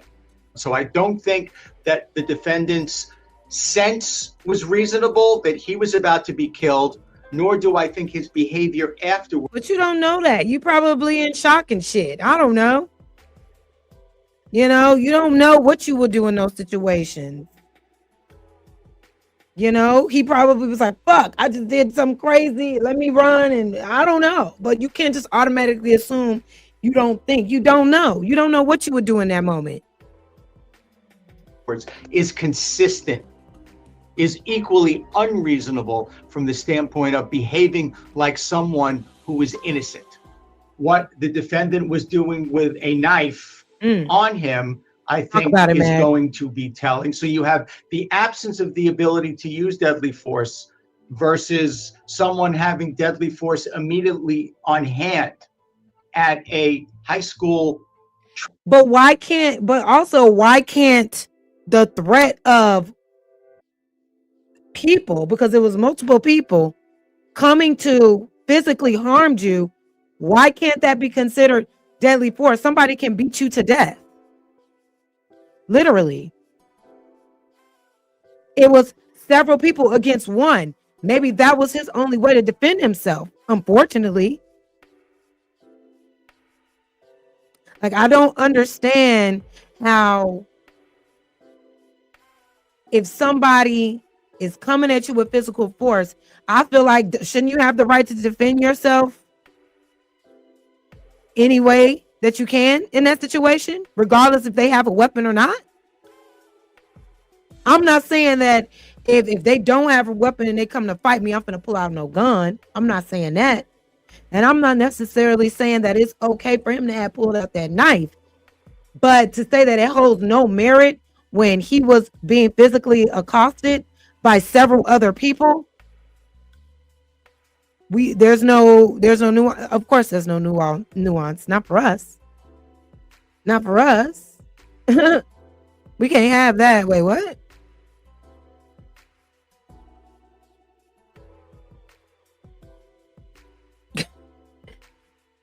Okay. All right, Jonathan. Yeah. All right. You might be incognito. You may be at somebody's fake account. Please send me the clips. Send me the clips of where I'm just always dogging and dragging and tearing down black men. I'm waiting on it. I've been asking y'all. Tag me in the photos. Make a compilation video of me saying egregious things literally about black men. Pull it up. Y'all come over here and say anything.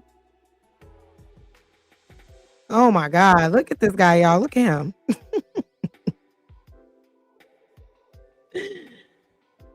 Oh my God. This is very sad and so redundant and so stupid. But anyway, let's keep going. Track meet. So unless he was a chef, unless he was a fisherman, what is he doing with a knife that is capable of killing someone with apparently one? Thank you, Tiffany, for the super chat. It's the $5. This case is already creating a lot of upheaval online and off. Inflaming racial divisions is deeply troubling. I know. And in my life, if you still in here, what we talk about one day, how all this shit, this racial division always starts to bubble up right before an election. I'm starting to think you might be on to something. I'm starting to think you might be on something. Because, yeah, between the Chow and Cyrus case and this case, we're back at division. We're back at racial divide. We're back at blacks against whites, whites against blacks, blacks against everybody. Or I should say everybody against blacks. Very interesting the way the timing of a lot of these things happen. But when it comes to this case, I just don't think, well, I'm not an expert, so I can't say what it is, but where do you find the nuance when a person is being jumped and they trying to defend themselves, right? Because that's ultimately what Karmelo was doing, was it not? Strike. So that's going to be another hurdle that I see the defense having to overcome. But if we're going to play this case down the middle, I think a lot of what this case is going to come down to is going to remind us of what happened in the O.J. Simpson case. The race card is going to be played here.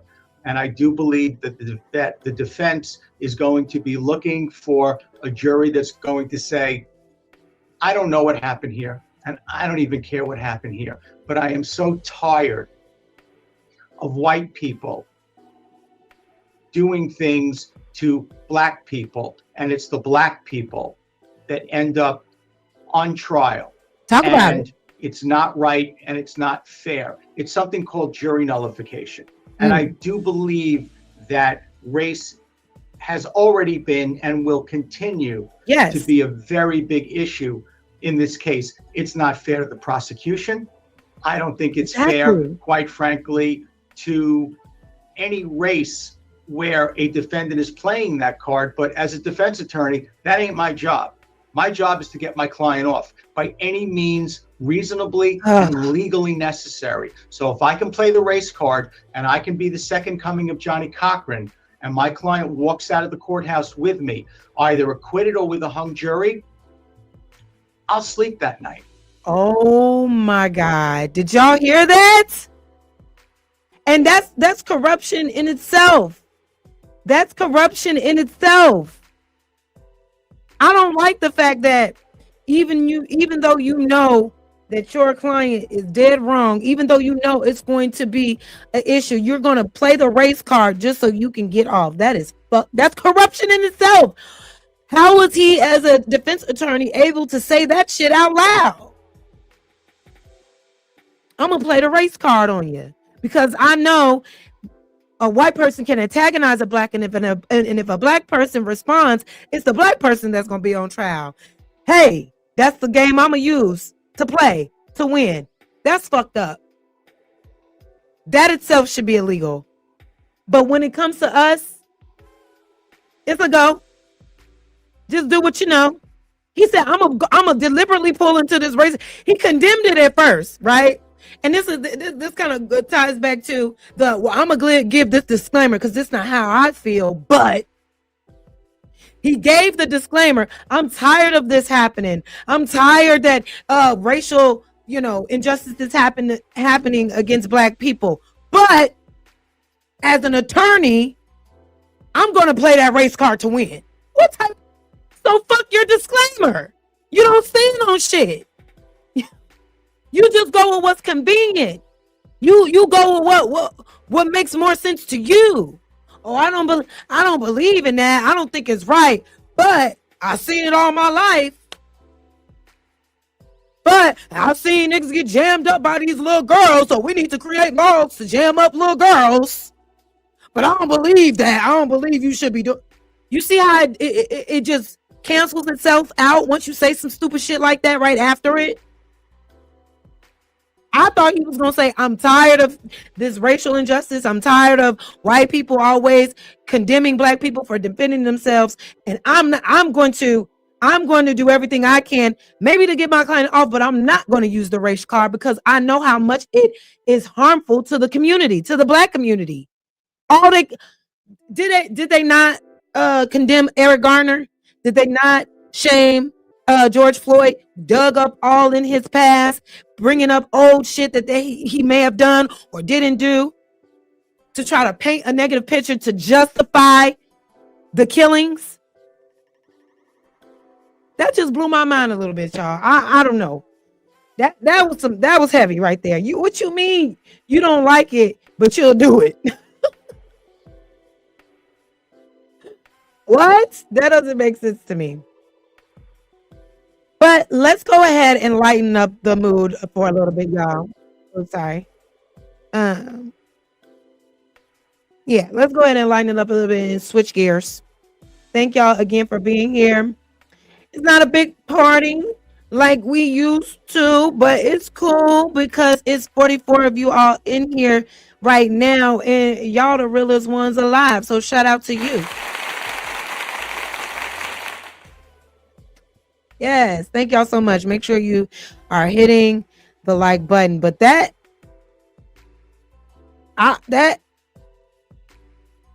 right, exactly. They just told the game, but it's just like, damn, we can't win for losing. Literally, we're cooked in this country because that ideology that he just put out there, that shit's ingrained in the way this system works that we have to live under. It's automatically designed to go against us. He just proved it right then and there. Jesus, Mary, and Joseph. My God, today. All right, so let's switch it up a little bit. Let's switch it up, and go to this next video, y'all.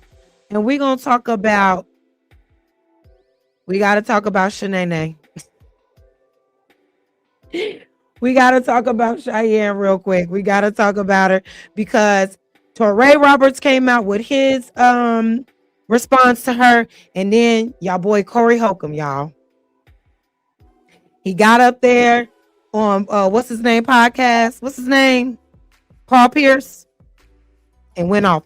But what's so crazy about Corey Holcomb is that, what's so crazy about him is that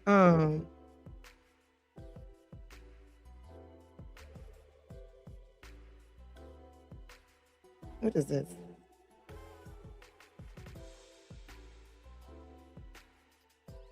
Okay, sorry.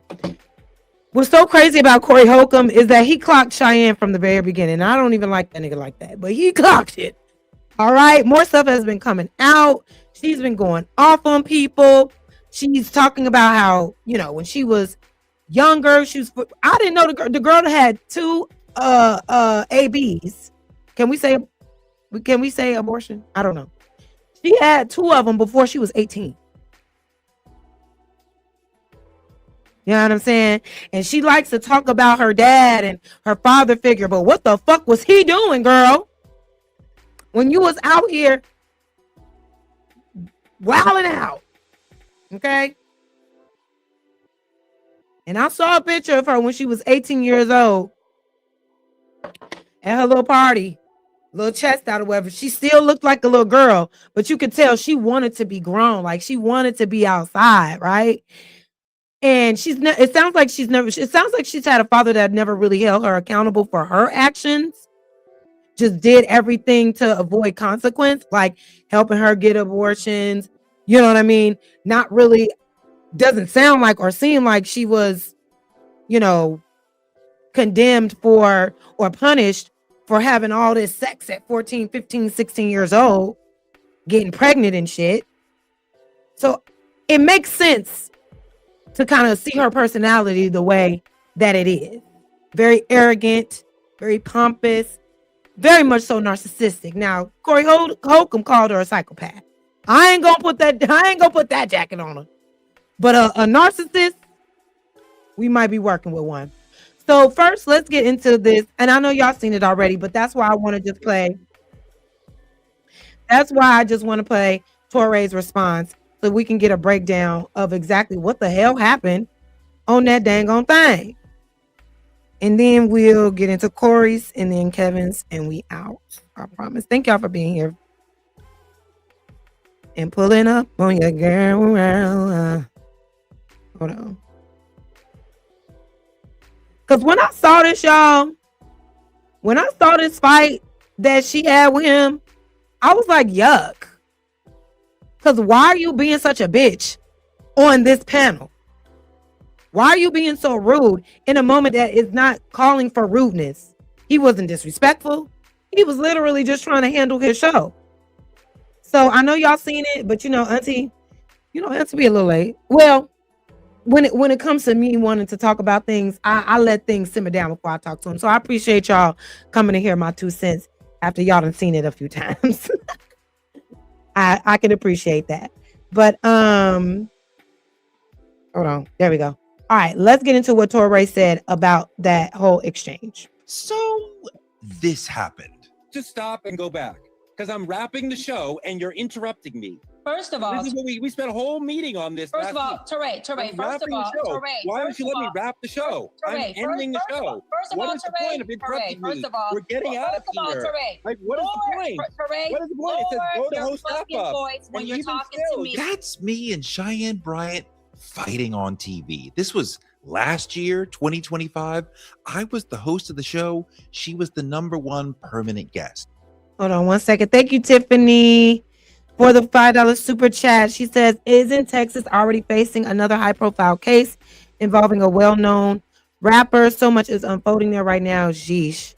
We about to see. We just hit the 6-month mark of the year, y'all. It's already been on fire. I'm a little nervous to see how much it's about to spill over as we get closer to election, because the stakes are really high. And I'm just wondering where the vote is going to go after witnessing so much injustice, the way the verdicts are being played out in a lot of these cases, it's starting to worry me a little bit. But let's get into this. She was on every episode. She and I were the heart of the show. This car crash moment happened as I was pulling into the very end of the show during the last episode of the season. The producer was telling me to wrap because we had to stay on time. It was over. And Cheyenne knew we had to wrap because of time. She had been told many, many, many times throughout the season, do not interrupt Toure as he's wrapping the show.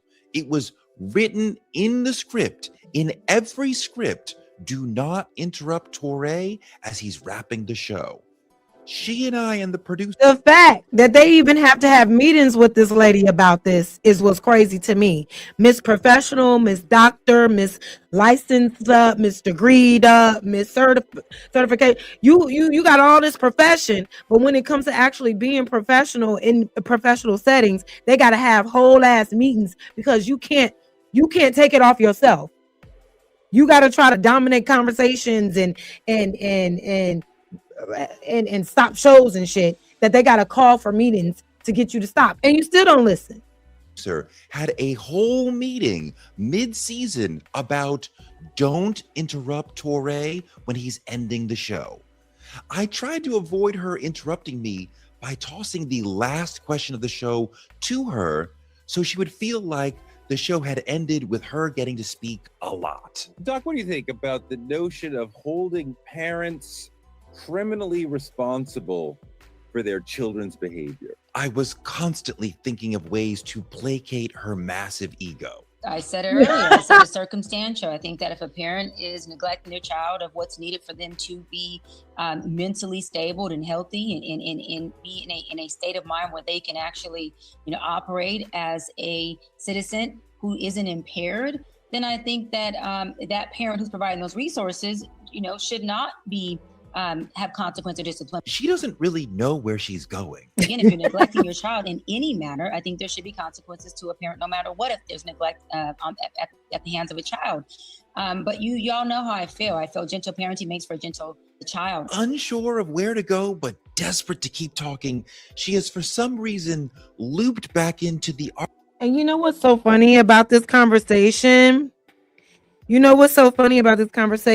have gotten jumped on Anton's panel before because one time we had a conversation. Now, mind you, trying to go back and finding me on any of his panels, good luck, because that nigga took them all off. Most of them. It's only a few. And I'm in several episodes, but you can't really find anything anymore. But there was a conversation that was had about gentle parenting or using force on your children, right? I don't believe that as an adult I need to hit a child. I just don't think that, right? And I also don't think that hitting a child equals better results. I don't believe that, right? But I was being attacked. I'm talking about everybody. See, you're gonna raise the next school shooter. You're gonna raise da-da-da-da-da. And it's just like, no. I just think as an adult, we have the maturity level and we should have the patience and understanding to get a child to do what we need them to do without striking them. They're children. They're innocent. They're learning. They're growing. I feel like when you gotta hit a child, that's a little bit of lazy parenting to me, because you don't want to use your words anymore. You've lost all patience, so you want to punch somebody into submission because they're not doing what you because they're not doing what you want them to do. You wouldn't do that to no adult. You wouldn't just haul up and punch an adult because they're not listening to you in the moment. So why you got to do that with a child? And what do you think you doing that conveys to them? Like, what do you think, they receive from that? Do you think they go off to be gentle people in the world, or do they come off aggressive and nasty? Maybe like Cheyenne. I don't know. So that's just my 2 cents. That's my 2 cents on that. So she was against gentle parenting. And that's where all the shit hit the fan. That's where all the shit hit the fan. You know, I just don't believe in that shit. But let's keep going. Argument that we had been having all season long, even though it had very little to do with what we were talking about. But she brought us back around to gentle parenting, whatever that really means, because she wanted to take one last jab at me, bringing up the issue that she knew might trigger me because it usually did, because she was so incredibly wrong.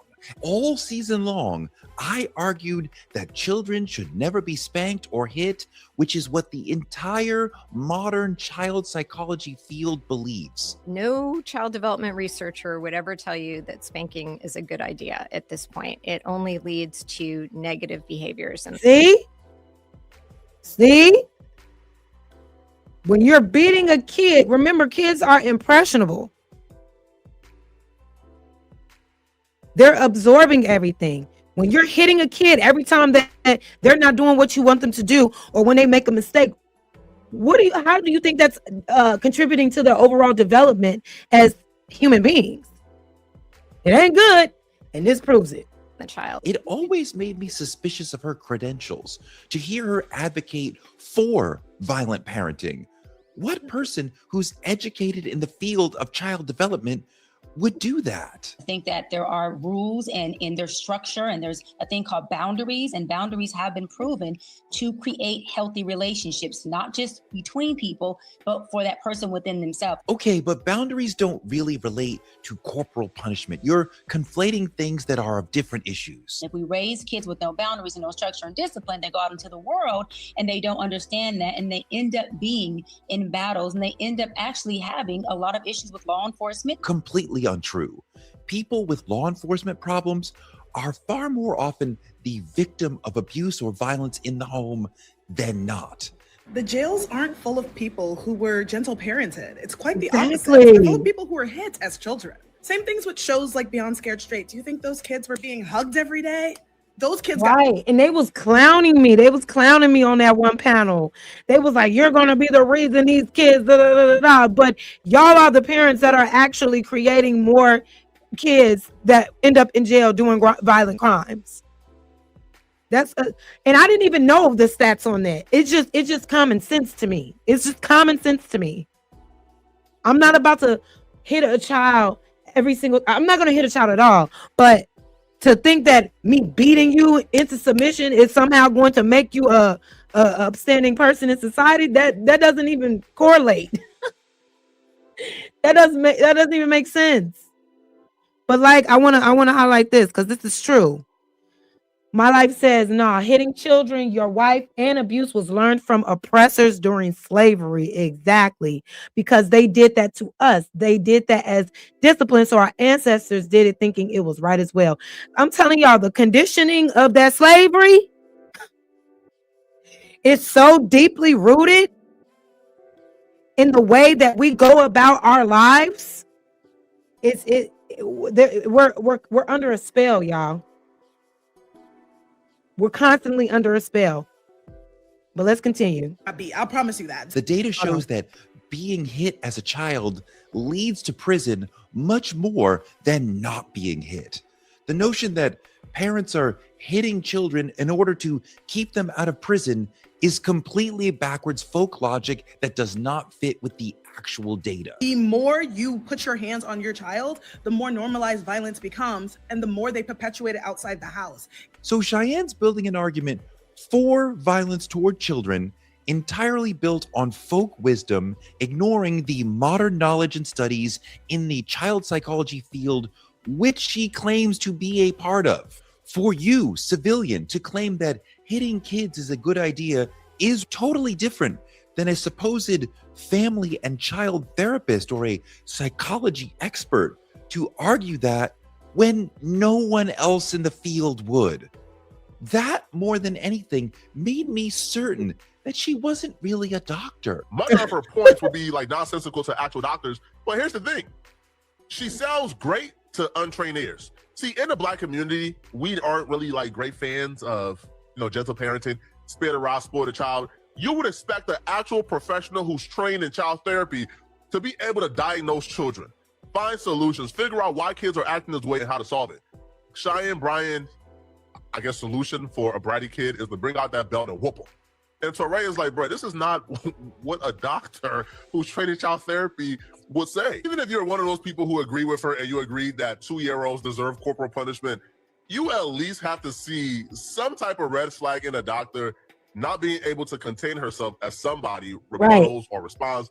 Now, in this case, Toure wasn't even rebuttaling. He was just trying to end the show. He was trying to wrap up. So he was doing his little monologue before wrapping up. Because he offered up any type of critique, she couldn't even allow him to say 3 sentences out of his mouth. And what do you think that aggression comes from? Being hit, being abused. So now you feel like as an adult, you got to always be on the defense. You got to always be talking your shit. You got to, when it's uncalled for. You know what I'm saying? When it's uncalled for. Because there was no call for the interaction she had. Before she tries to interrupt to go on another 4 or 5 minute soliloquy. There's a big world that they are able to participate in, but they cannot be the center of attention to everything. And so I'll end on saying, She said, I'll end on this because the producer was then telling her, stop talking.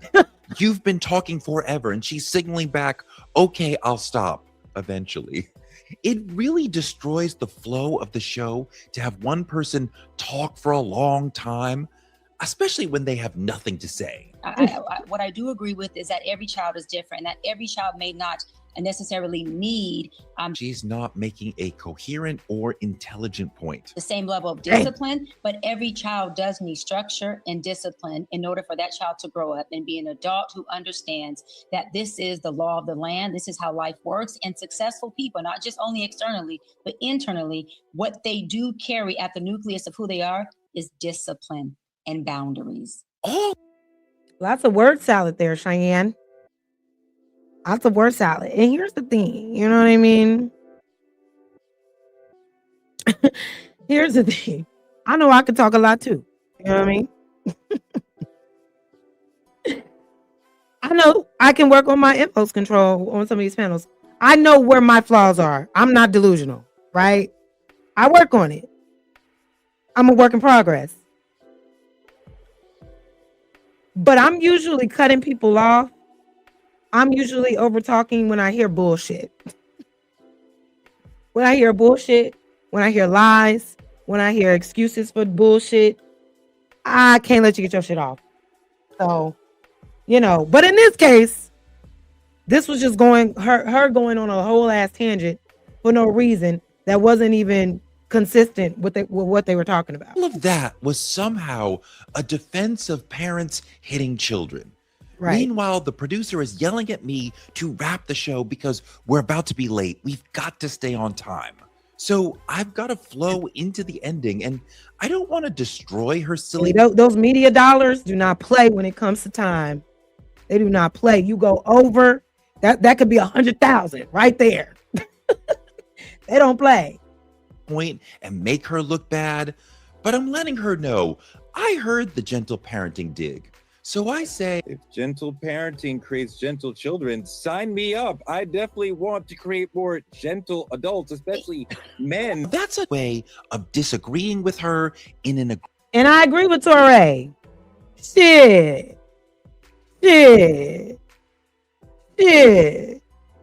Look at the state of the world.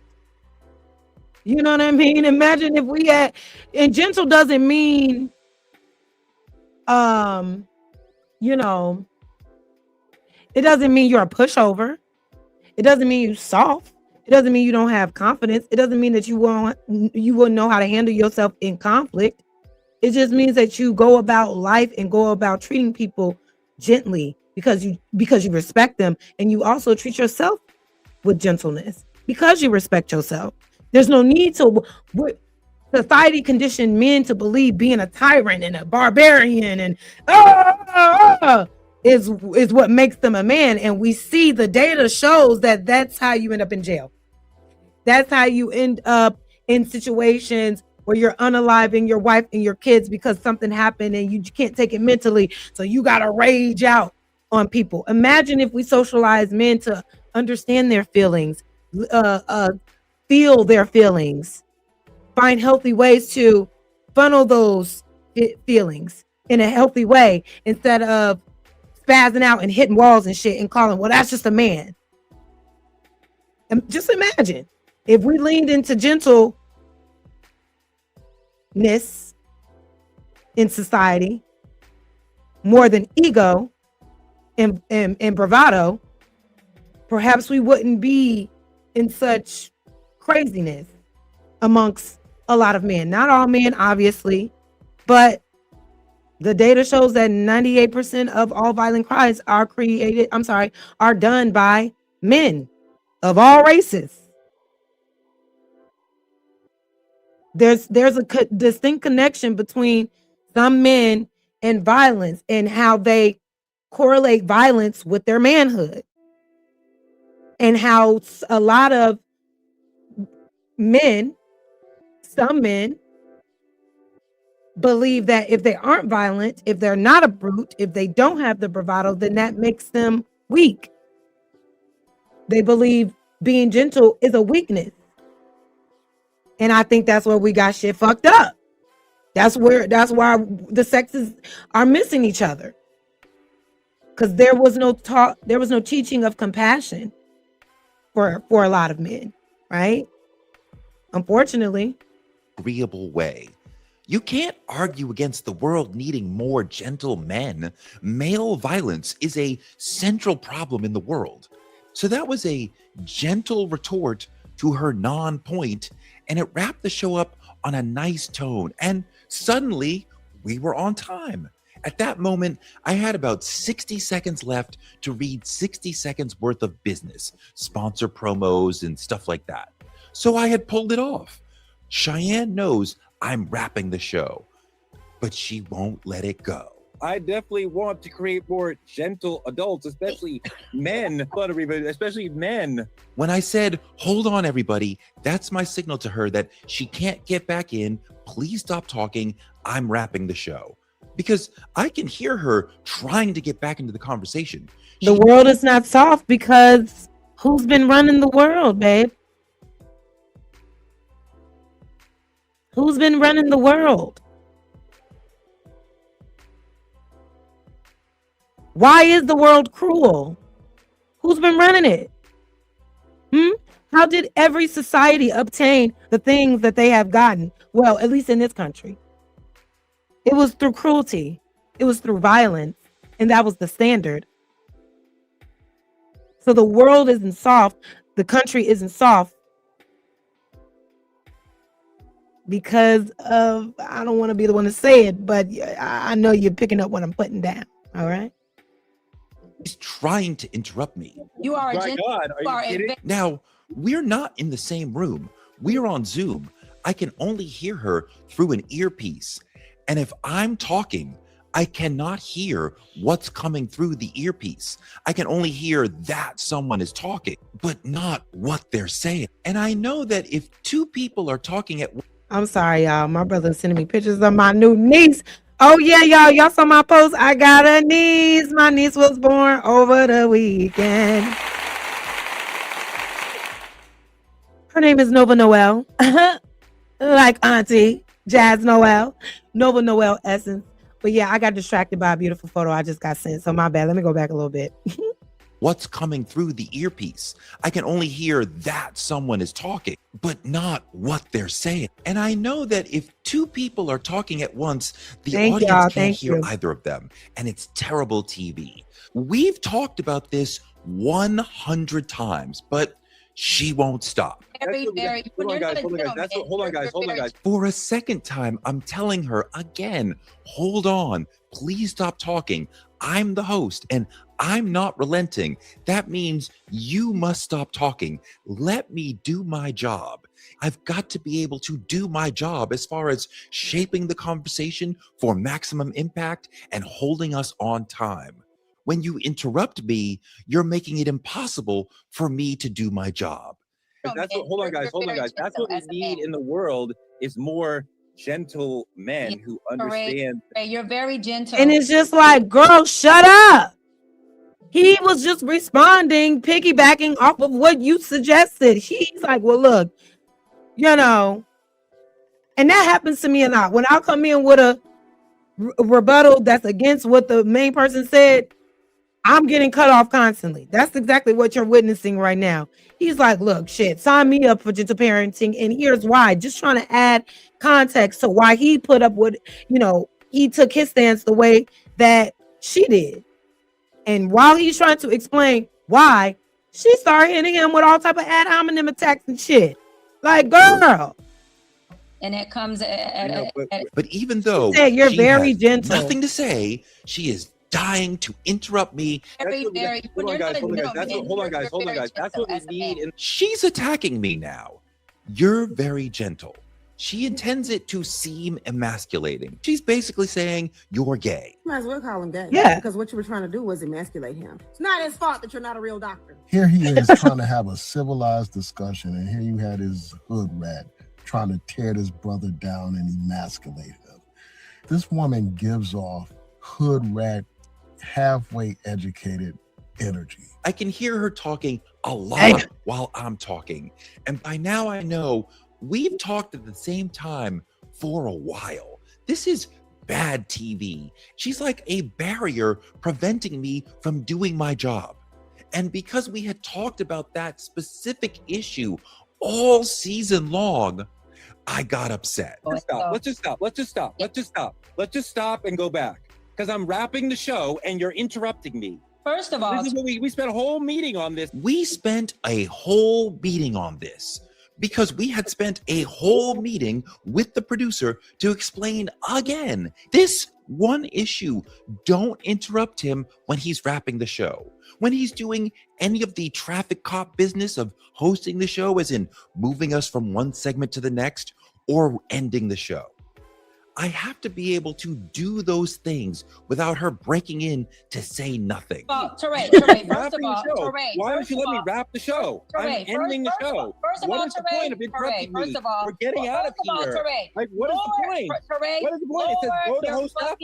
When you're talking to me. She tells him to lower his voice that wasn't raised at that point. I said, no, she said, lower your fucking voice. God damn, Cheyenne. Like, where's the professionalism? Why don't you let me wrap the show? I'm explaining why I'm upset. I'm focused on the issue at hand. He's not being aggressive. He's not really even being dismissive, but he just wants to wrap the show and get out of there. Lower your fucking voice when you're talking to me. So now the supposed doctor, who's supposedly a talk therapist, who supposedly understands conflict management, is cursing at me and mocking me for having feelings and trying to trigger me further. Her name calling Toure means absolutely nothing, but it shows how ignorant she is. This is not professional TV demeanor, but it's definitely not a professional therapist with a doctorate. That's clear. Because you're acting very, very gentle, very soft, and very feminine. She's trying to trigger me. Cheyenne, that's a Cheyenne whole ass nigga. That is a dude, okay? She is like really going at him, like, and it's like, for what? Jesus Christ. She's trying to say you're gay because I'm upset that she broke protocol for the millionth time. Soft and very feminine. I'm very feminine, she says. She calls him feminine. So getting upset is feminine? That's a strange thing to say when you're into female empowerment. Right. And I hate that. I can't stand when people always refer to a man doing something outside of the performative masculinity that they've been taught, and they refer to it as being feminine and as being a woman, as being whatever the case may be. Why are you demonizing a natural thing that both men and women have? Femininity and masculinity, we both have that. It's something that we both involve ourselves. It's something that is innate to our nature. Why are you demonizing it? Because he's not a big tyrant or some man that beats on his chest. Why are you then trying to like emasculate him by way of using feminine language? Like he said, when you're supposed to be this woman empowerment type of bitch. You're demonizing womanhood when you do that. I don't like that shit. Find another way, find another word to describe your disdain when people do certain things, because feminine, that's woman shit, da, da, da, da. That's disrespectful to us. Literally. Acting feminine is a diss in your mind? Right. Is that what you teach your clients? Coach Bryant? Right, you talk to your wife like that. You don't talk to me like that. I am not your wife. What does his wife have to do with any of this Right. situation? She's just trying to end. Right. Woman empowerment, but you throwing his wife under the bus. She ain't got shit to do with this situation. None at all. And now his wife involved. If I was his wife, I would. You said what? What about his wife? That's when I would have entered the chat. Yeah. I got this, baby. You call for me. I got you. So, Toure, you don't talk to me like that. The calm demeanor of Toure is exactly what a lot of women tell men they're looking for, right? They want somebody that can be calm and understanding and speak to them in a way to try to get through to them. But now, that in Cheyenne's mind, that's weakness. And she's throwing it back in his face. I'm not proud that I lost my cool, but even though I was upset, I remained focused on the issue. Your interrupting is making it impossible for me to do my job. And we had a whole meeting about that. She's attacking my manhood. I'm not your wife, Softy. I'm not your wife, Softy. Again, with the attempted emasculation. Again, trying to amp up the problem and not taking any accountability. Again, trying to trigger me, trying to insult me, going way out of bounds. I am not trying to insult her. I'm saying, let me do my job. She's pulling off her earrings and smearing on the Vaseline. Don't fucking talk to me like that. Check. Frank and Ariva, I apologize. Check yourself. You don't talk to me like that. Hold talk on, to your Doc. wife like that. Doc, hold on. This is not a person with a doctorate in psychology. Even when I don't need to see any transcript. Even if he's like, bitch, you're cooked. You're done. We don't believe you. And your professionalism is non-existent. But even when the producer came on and was like, okay, all right, let me jump in. She still was going. Like, girl. She still was mad wild even after I stopped talking. Shut the fuck up talking to me like that. That's what you do. That's what you do. You better tap into your gentleness and real quick. Oh my God. Oh my God. She thought she really did something. And they flat out ignored her ass. We went back to the beginning of the ending and I read the final credits, finished my job, and logged out. It was the most disappointing ending to a season that I had worked really hard on. Toure was trying to reason with her, trying to tell her something professional that she should have known. Cheyenne, no Dr. Bryant calling that man soft and gentle like it was a drag while the internet is currently playing CSI Miami with her credentials is taking me the fuck out. And soft, please. Meanwhile, every time you ask or get asked a follow-up question, you want people to be soft with you, and all of your supporters are forming a prayer circle around you talking about giving grace and what? Softness. Because suddenly softness matters. Suddenly gentleness matters. And suddenly people should be handled with care, which is interesting because the first time that you got to try and sun that black man publicly, femininity and softness became the insult. Suddenly Right. emotional regulation became weakness. And suddenly not performing WWE SmackDown masculinity meant that somebody was less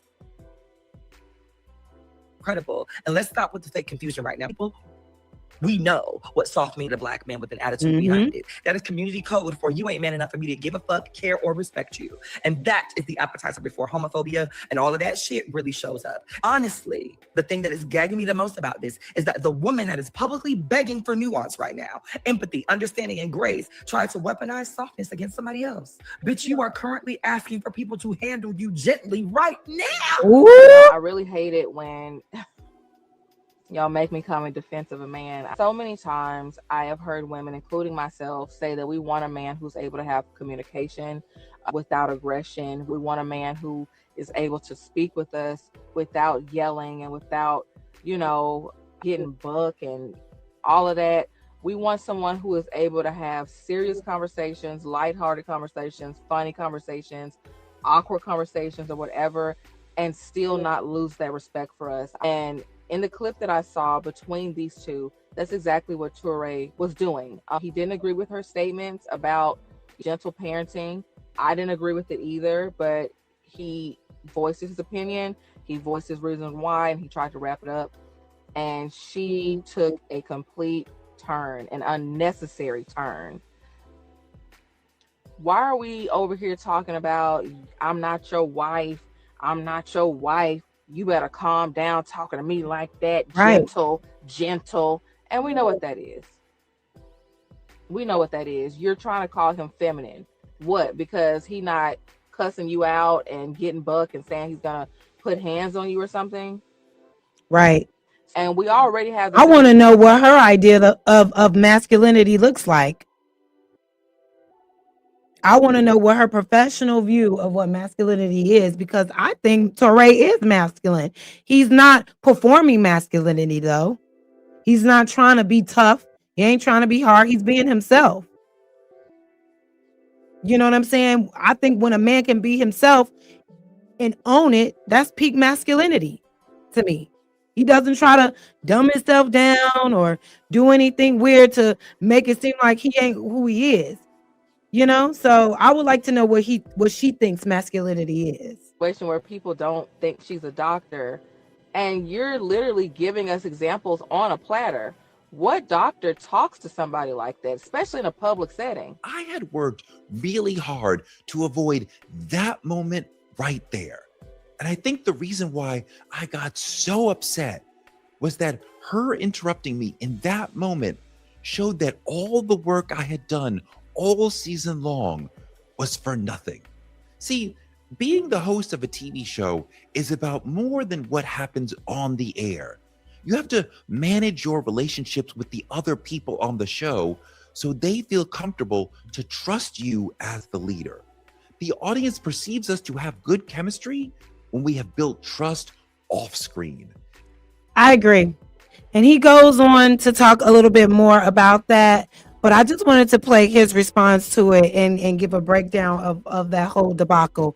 Make sure y'all go. Yeah, exactly. Exactly. He has like smart guy leader. Exactly. You know, I don't think anything is feminine about him. Not to me. You know, he's just a man, you know, chilling.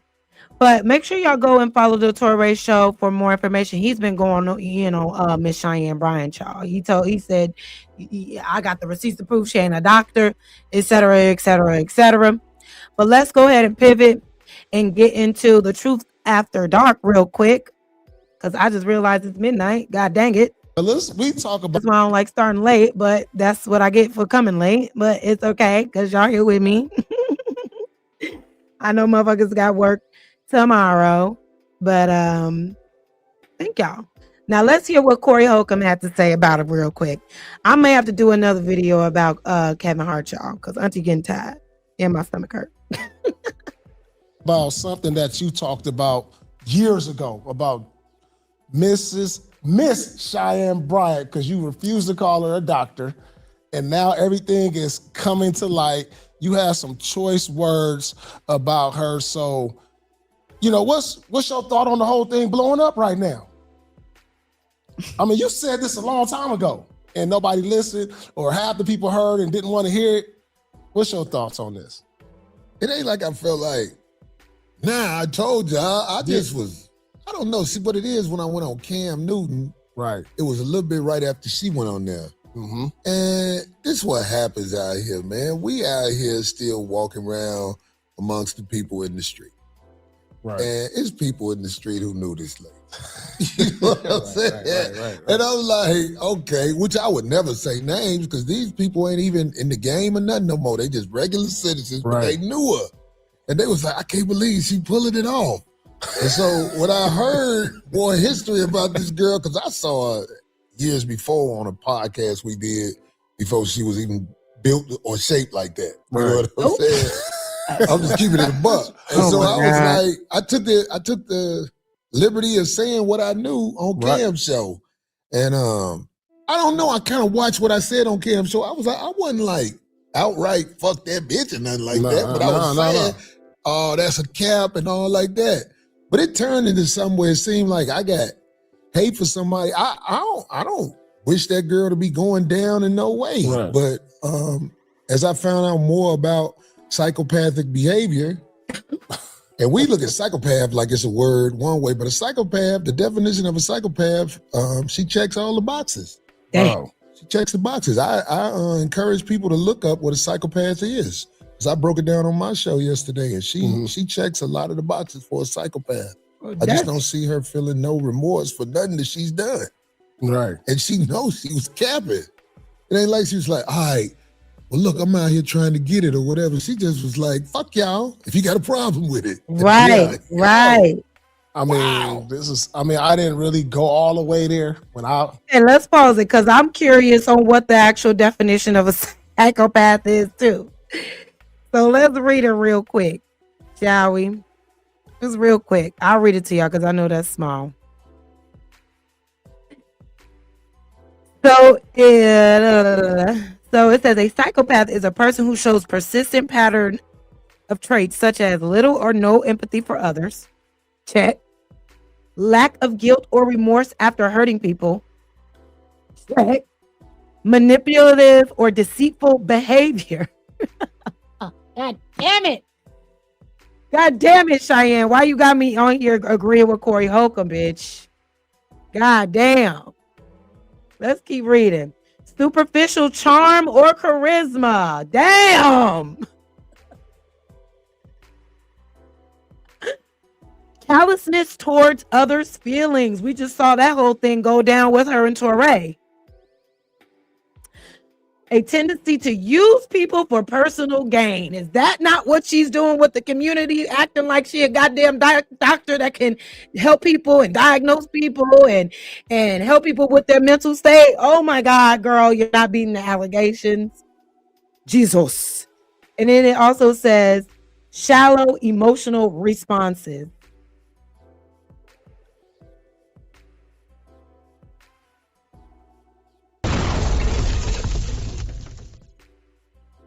Hate to break it, Shanae. I don't even want to call you Shanae because I actually like Shanae. Shanae was a real ass chick on Martin. Okay, we gotta find another nickname for you. But Miss Cheyenne, baby, you need to go see the lady. All right, you are an undiagnosed psychopath. You literally just hit all them boxes, and that is quite disturbing. Okay. I thought maybe you was gonna check one or two, right? And then it goes on to talk about psychopathy and all that other shit. But baby, when it comes to just the check marks, you're touching all the boxes, babe. Unfortunately, but let's continue. He was right, y'all. God damn it, he was right. When we had her on the show, but everybody knew what I was saying. I was a gentleman, dude. I was a gentleman about it, and I ain't trying to drag nobody. Everybody out here trying to eat and everything. It's all just like, well, I was just like kind of like, I know you from Long Beach. I know you. Man, look, people who know, they know. Yeah, you know. We do this explaining for everybody who, you know what I'm saying. We just call them the regular folk, right? Come on, we know. Stop. Yeah. What? Absolutely, yeah. But you had a very strong opinion on it, and now that it's all coming to light, and she's bearing the weight of the world, people all on her. And I don't hate that lady. Yeah, I don't either. Use the word hate on me. No. I don't hate her, but if somebody lying, I might say you lying if I know you lying. Right. Yeah, You also said she was a lesbian. Yeah, that's out there too. I wish she would challenge me on that because I'm telling you, there's some people who used to be out here in the streets with her. And if I drop names, she'll probably just shut up. Because everybody ain't in the streets like they used to be in the streets. You know what I'm saying? So I said I don't really care about her sexuality. Clearly the girl likes sex. It's very obvious. Like that's her jam. Just the way that she presents itself and all this and that. Is that what's going on, Tiff? We might have to wrap this shit up. Let me go ahead and finish this up, y'all, because it's some other stuff breaking. And yeah, but I appreciate y'all for rocking with me tonight. I know it's late in the game, but y'all got it going. I never said for sure like you're this, but listen, I know who your little friend was who used to hang with you. So you know what I'm saying? Well, I don't know her. I'm saying it's been explained to me who that is, and it all makes sense. On your podcast, you put a picture up with the girl that you probably proclaimed for us to ask about her. And yeah, I think I did do that. Yeah. I saw the clip on someone that. else to talk about it. I don't believe she would tell the truth about it. And once again, I don't have hate for that girl. I like the fact that I called her out. I thought it was funny. Right. Because I'm a comedian. Right. Absolutely. You're not that funny. Over everything else. Right. What you say, that? I was gonna say, what encouraged you to even like blast her in that way? You know, because I feel like as Black women, we experience being teared down a lot, you know? And so as a Black man, what would influence you to want to call her a lesbian or call her out, even if that's her personal business? If you step to the game with a lie, I'm telling you, people gonna let you have it, especially people like me, because I do comedy for a living. And if you are lying about something as serious as being a doctor amongst the people, I'm going to say something about it. And I can't help it. I can crack jokes about that while I'm on stage, especially with it being a hot topic now. I might have some jokes this weekend about that. It's just a hot topic. It trends. Right. We all go through it in the media. I was going through it in the media a couple of months ago. You know what I'm saying? So it's not the end of the world. I think she should sell a book on how to hide your identity. Because her identity of who she was 10 years ago and beyond is gone. I want to ask her, how did you do that? How did you hide how you used to look and everything so good? Because you did a great job at that. I would buy that book instantly. If she could show how she hid her past. There is no 2002 and stuff like that of the sister online. No records. No records. We got rid of all that. That was good. That was good. You good. I'll buy that book. So you hear that, Miss Cheyenne Bryant? Corey does not hate you. He just, in fact. He didn't even go that hard on her, y'all. I thought he was going. I guess he already went as hard as he could on her in regards to that. But it is very interesting for me when I observed Cheyenne Bryant, because like I said a couple streams ago, like when I first saw her, I'm like, okay, she's cute. She can articulate herself very well. But I never really took her seriously. You know, I just thought she was like a cute influencer, just that just be talking. But I didn't, I never looked at her or followed her like for advice or wanting, you know what I mean? It never resonated with me. But I didn't hate her. But I think Corey is right. You know what I mean? As far as when you come in the game lying and people know that you lying, don't be mad when motherfuckers pull up on you and say, hey, you're lying, and you're out here harming people and doing more harm than good in the field that you're in. Tiffany said, I never heard of her until now. Right. You know what I'm saying? So he didn't even really go that hard with her. Let me see if I have. Let me see if I got something else I wanted to show y'all about Cheyenne. I'm kind of over Cheyenne, if I'm being honest with you. We already know she's a fraud. We already know that she be lying and she don't care, right? My hair's doing something weird right now. Whatever. And I don't care, well, she doesn't care. She doesn't care how she's presenting herself to the world. And then afterwards, you see all her thirst trapping videos. Like after the whole shit hit the fan, her first video in response to that was y'all still talking, and showing her body in that swimsuit and pumping all in the camera. Yeah, what did they say the psychopath does? They use superficial charm and charisma. And that's what she be doing. That's Cheyenne. I would like Corey said, I would like to see what's next. Come out with a book on how to remove your identity. That would be very interesting. That would be an interesting read, y'all. But I'm gonna wrap it up. I might have to do a pre-recorded video on Kevin Hart because it's about that time, y'all. Auntie tired, and my energy is getting depleted. You know what I'm saying? But I really appreciate y'all pulling up on me tonight. I hope you enjoyed the show. You know, we talked about the liars, we talked about the racism, and we talked about the so-called accountability, which none of these people involved are ever having or enduring. Between Cheyenne Bryant, Mr. Chow head ass, and who else did we talk about? Well, we still have yet to see what type of accountability what's her name or what's his name Karmelo Anthony is going to see in this whole situation in regards to his trial. I know we started off with the segment in regards to the 2K back and forth, but I just wanted to show y'all that to also highlight the lack of accountability that was framed in his language, in their language, when they were speaking about that specific topic. I'm going to end this by saying Jazz Noel does not believe 2K, Philosophical, or anybody else that had that weird ass conversation, except for one person in this space, but he will not be named. But one of these motherfuckers that's friends with them, you know, admitted that he knocked up a 17-year-old when he was 24. So, you know, fuck him and that weird ass shit.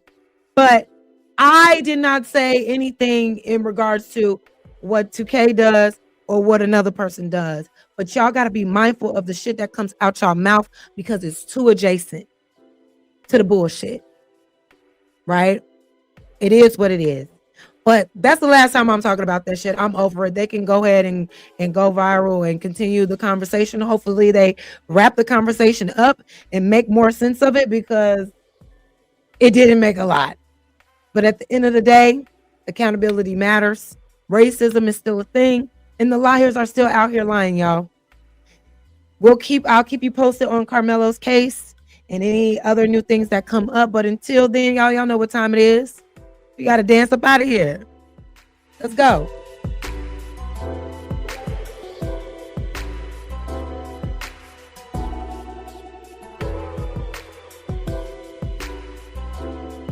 Let's go.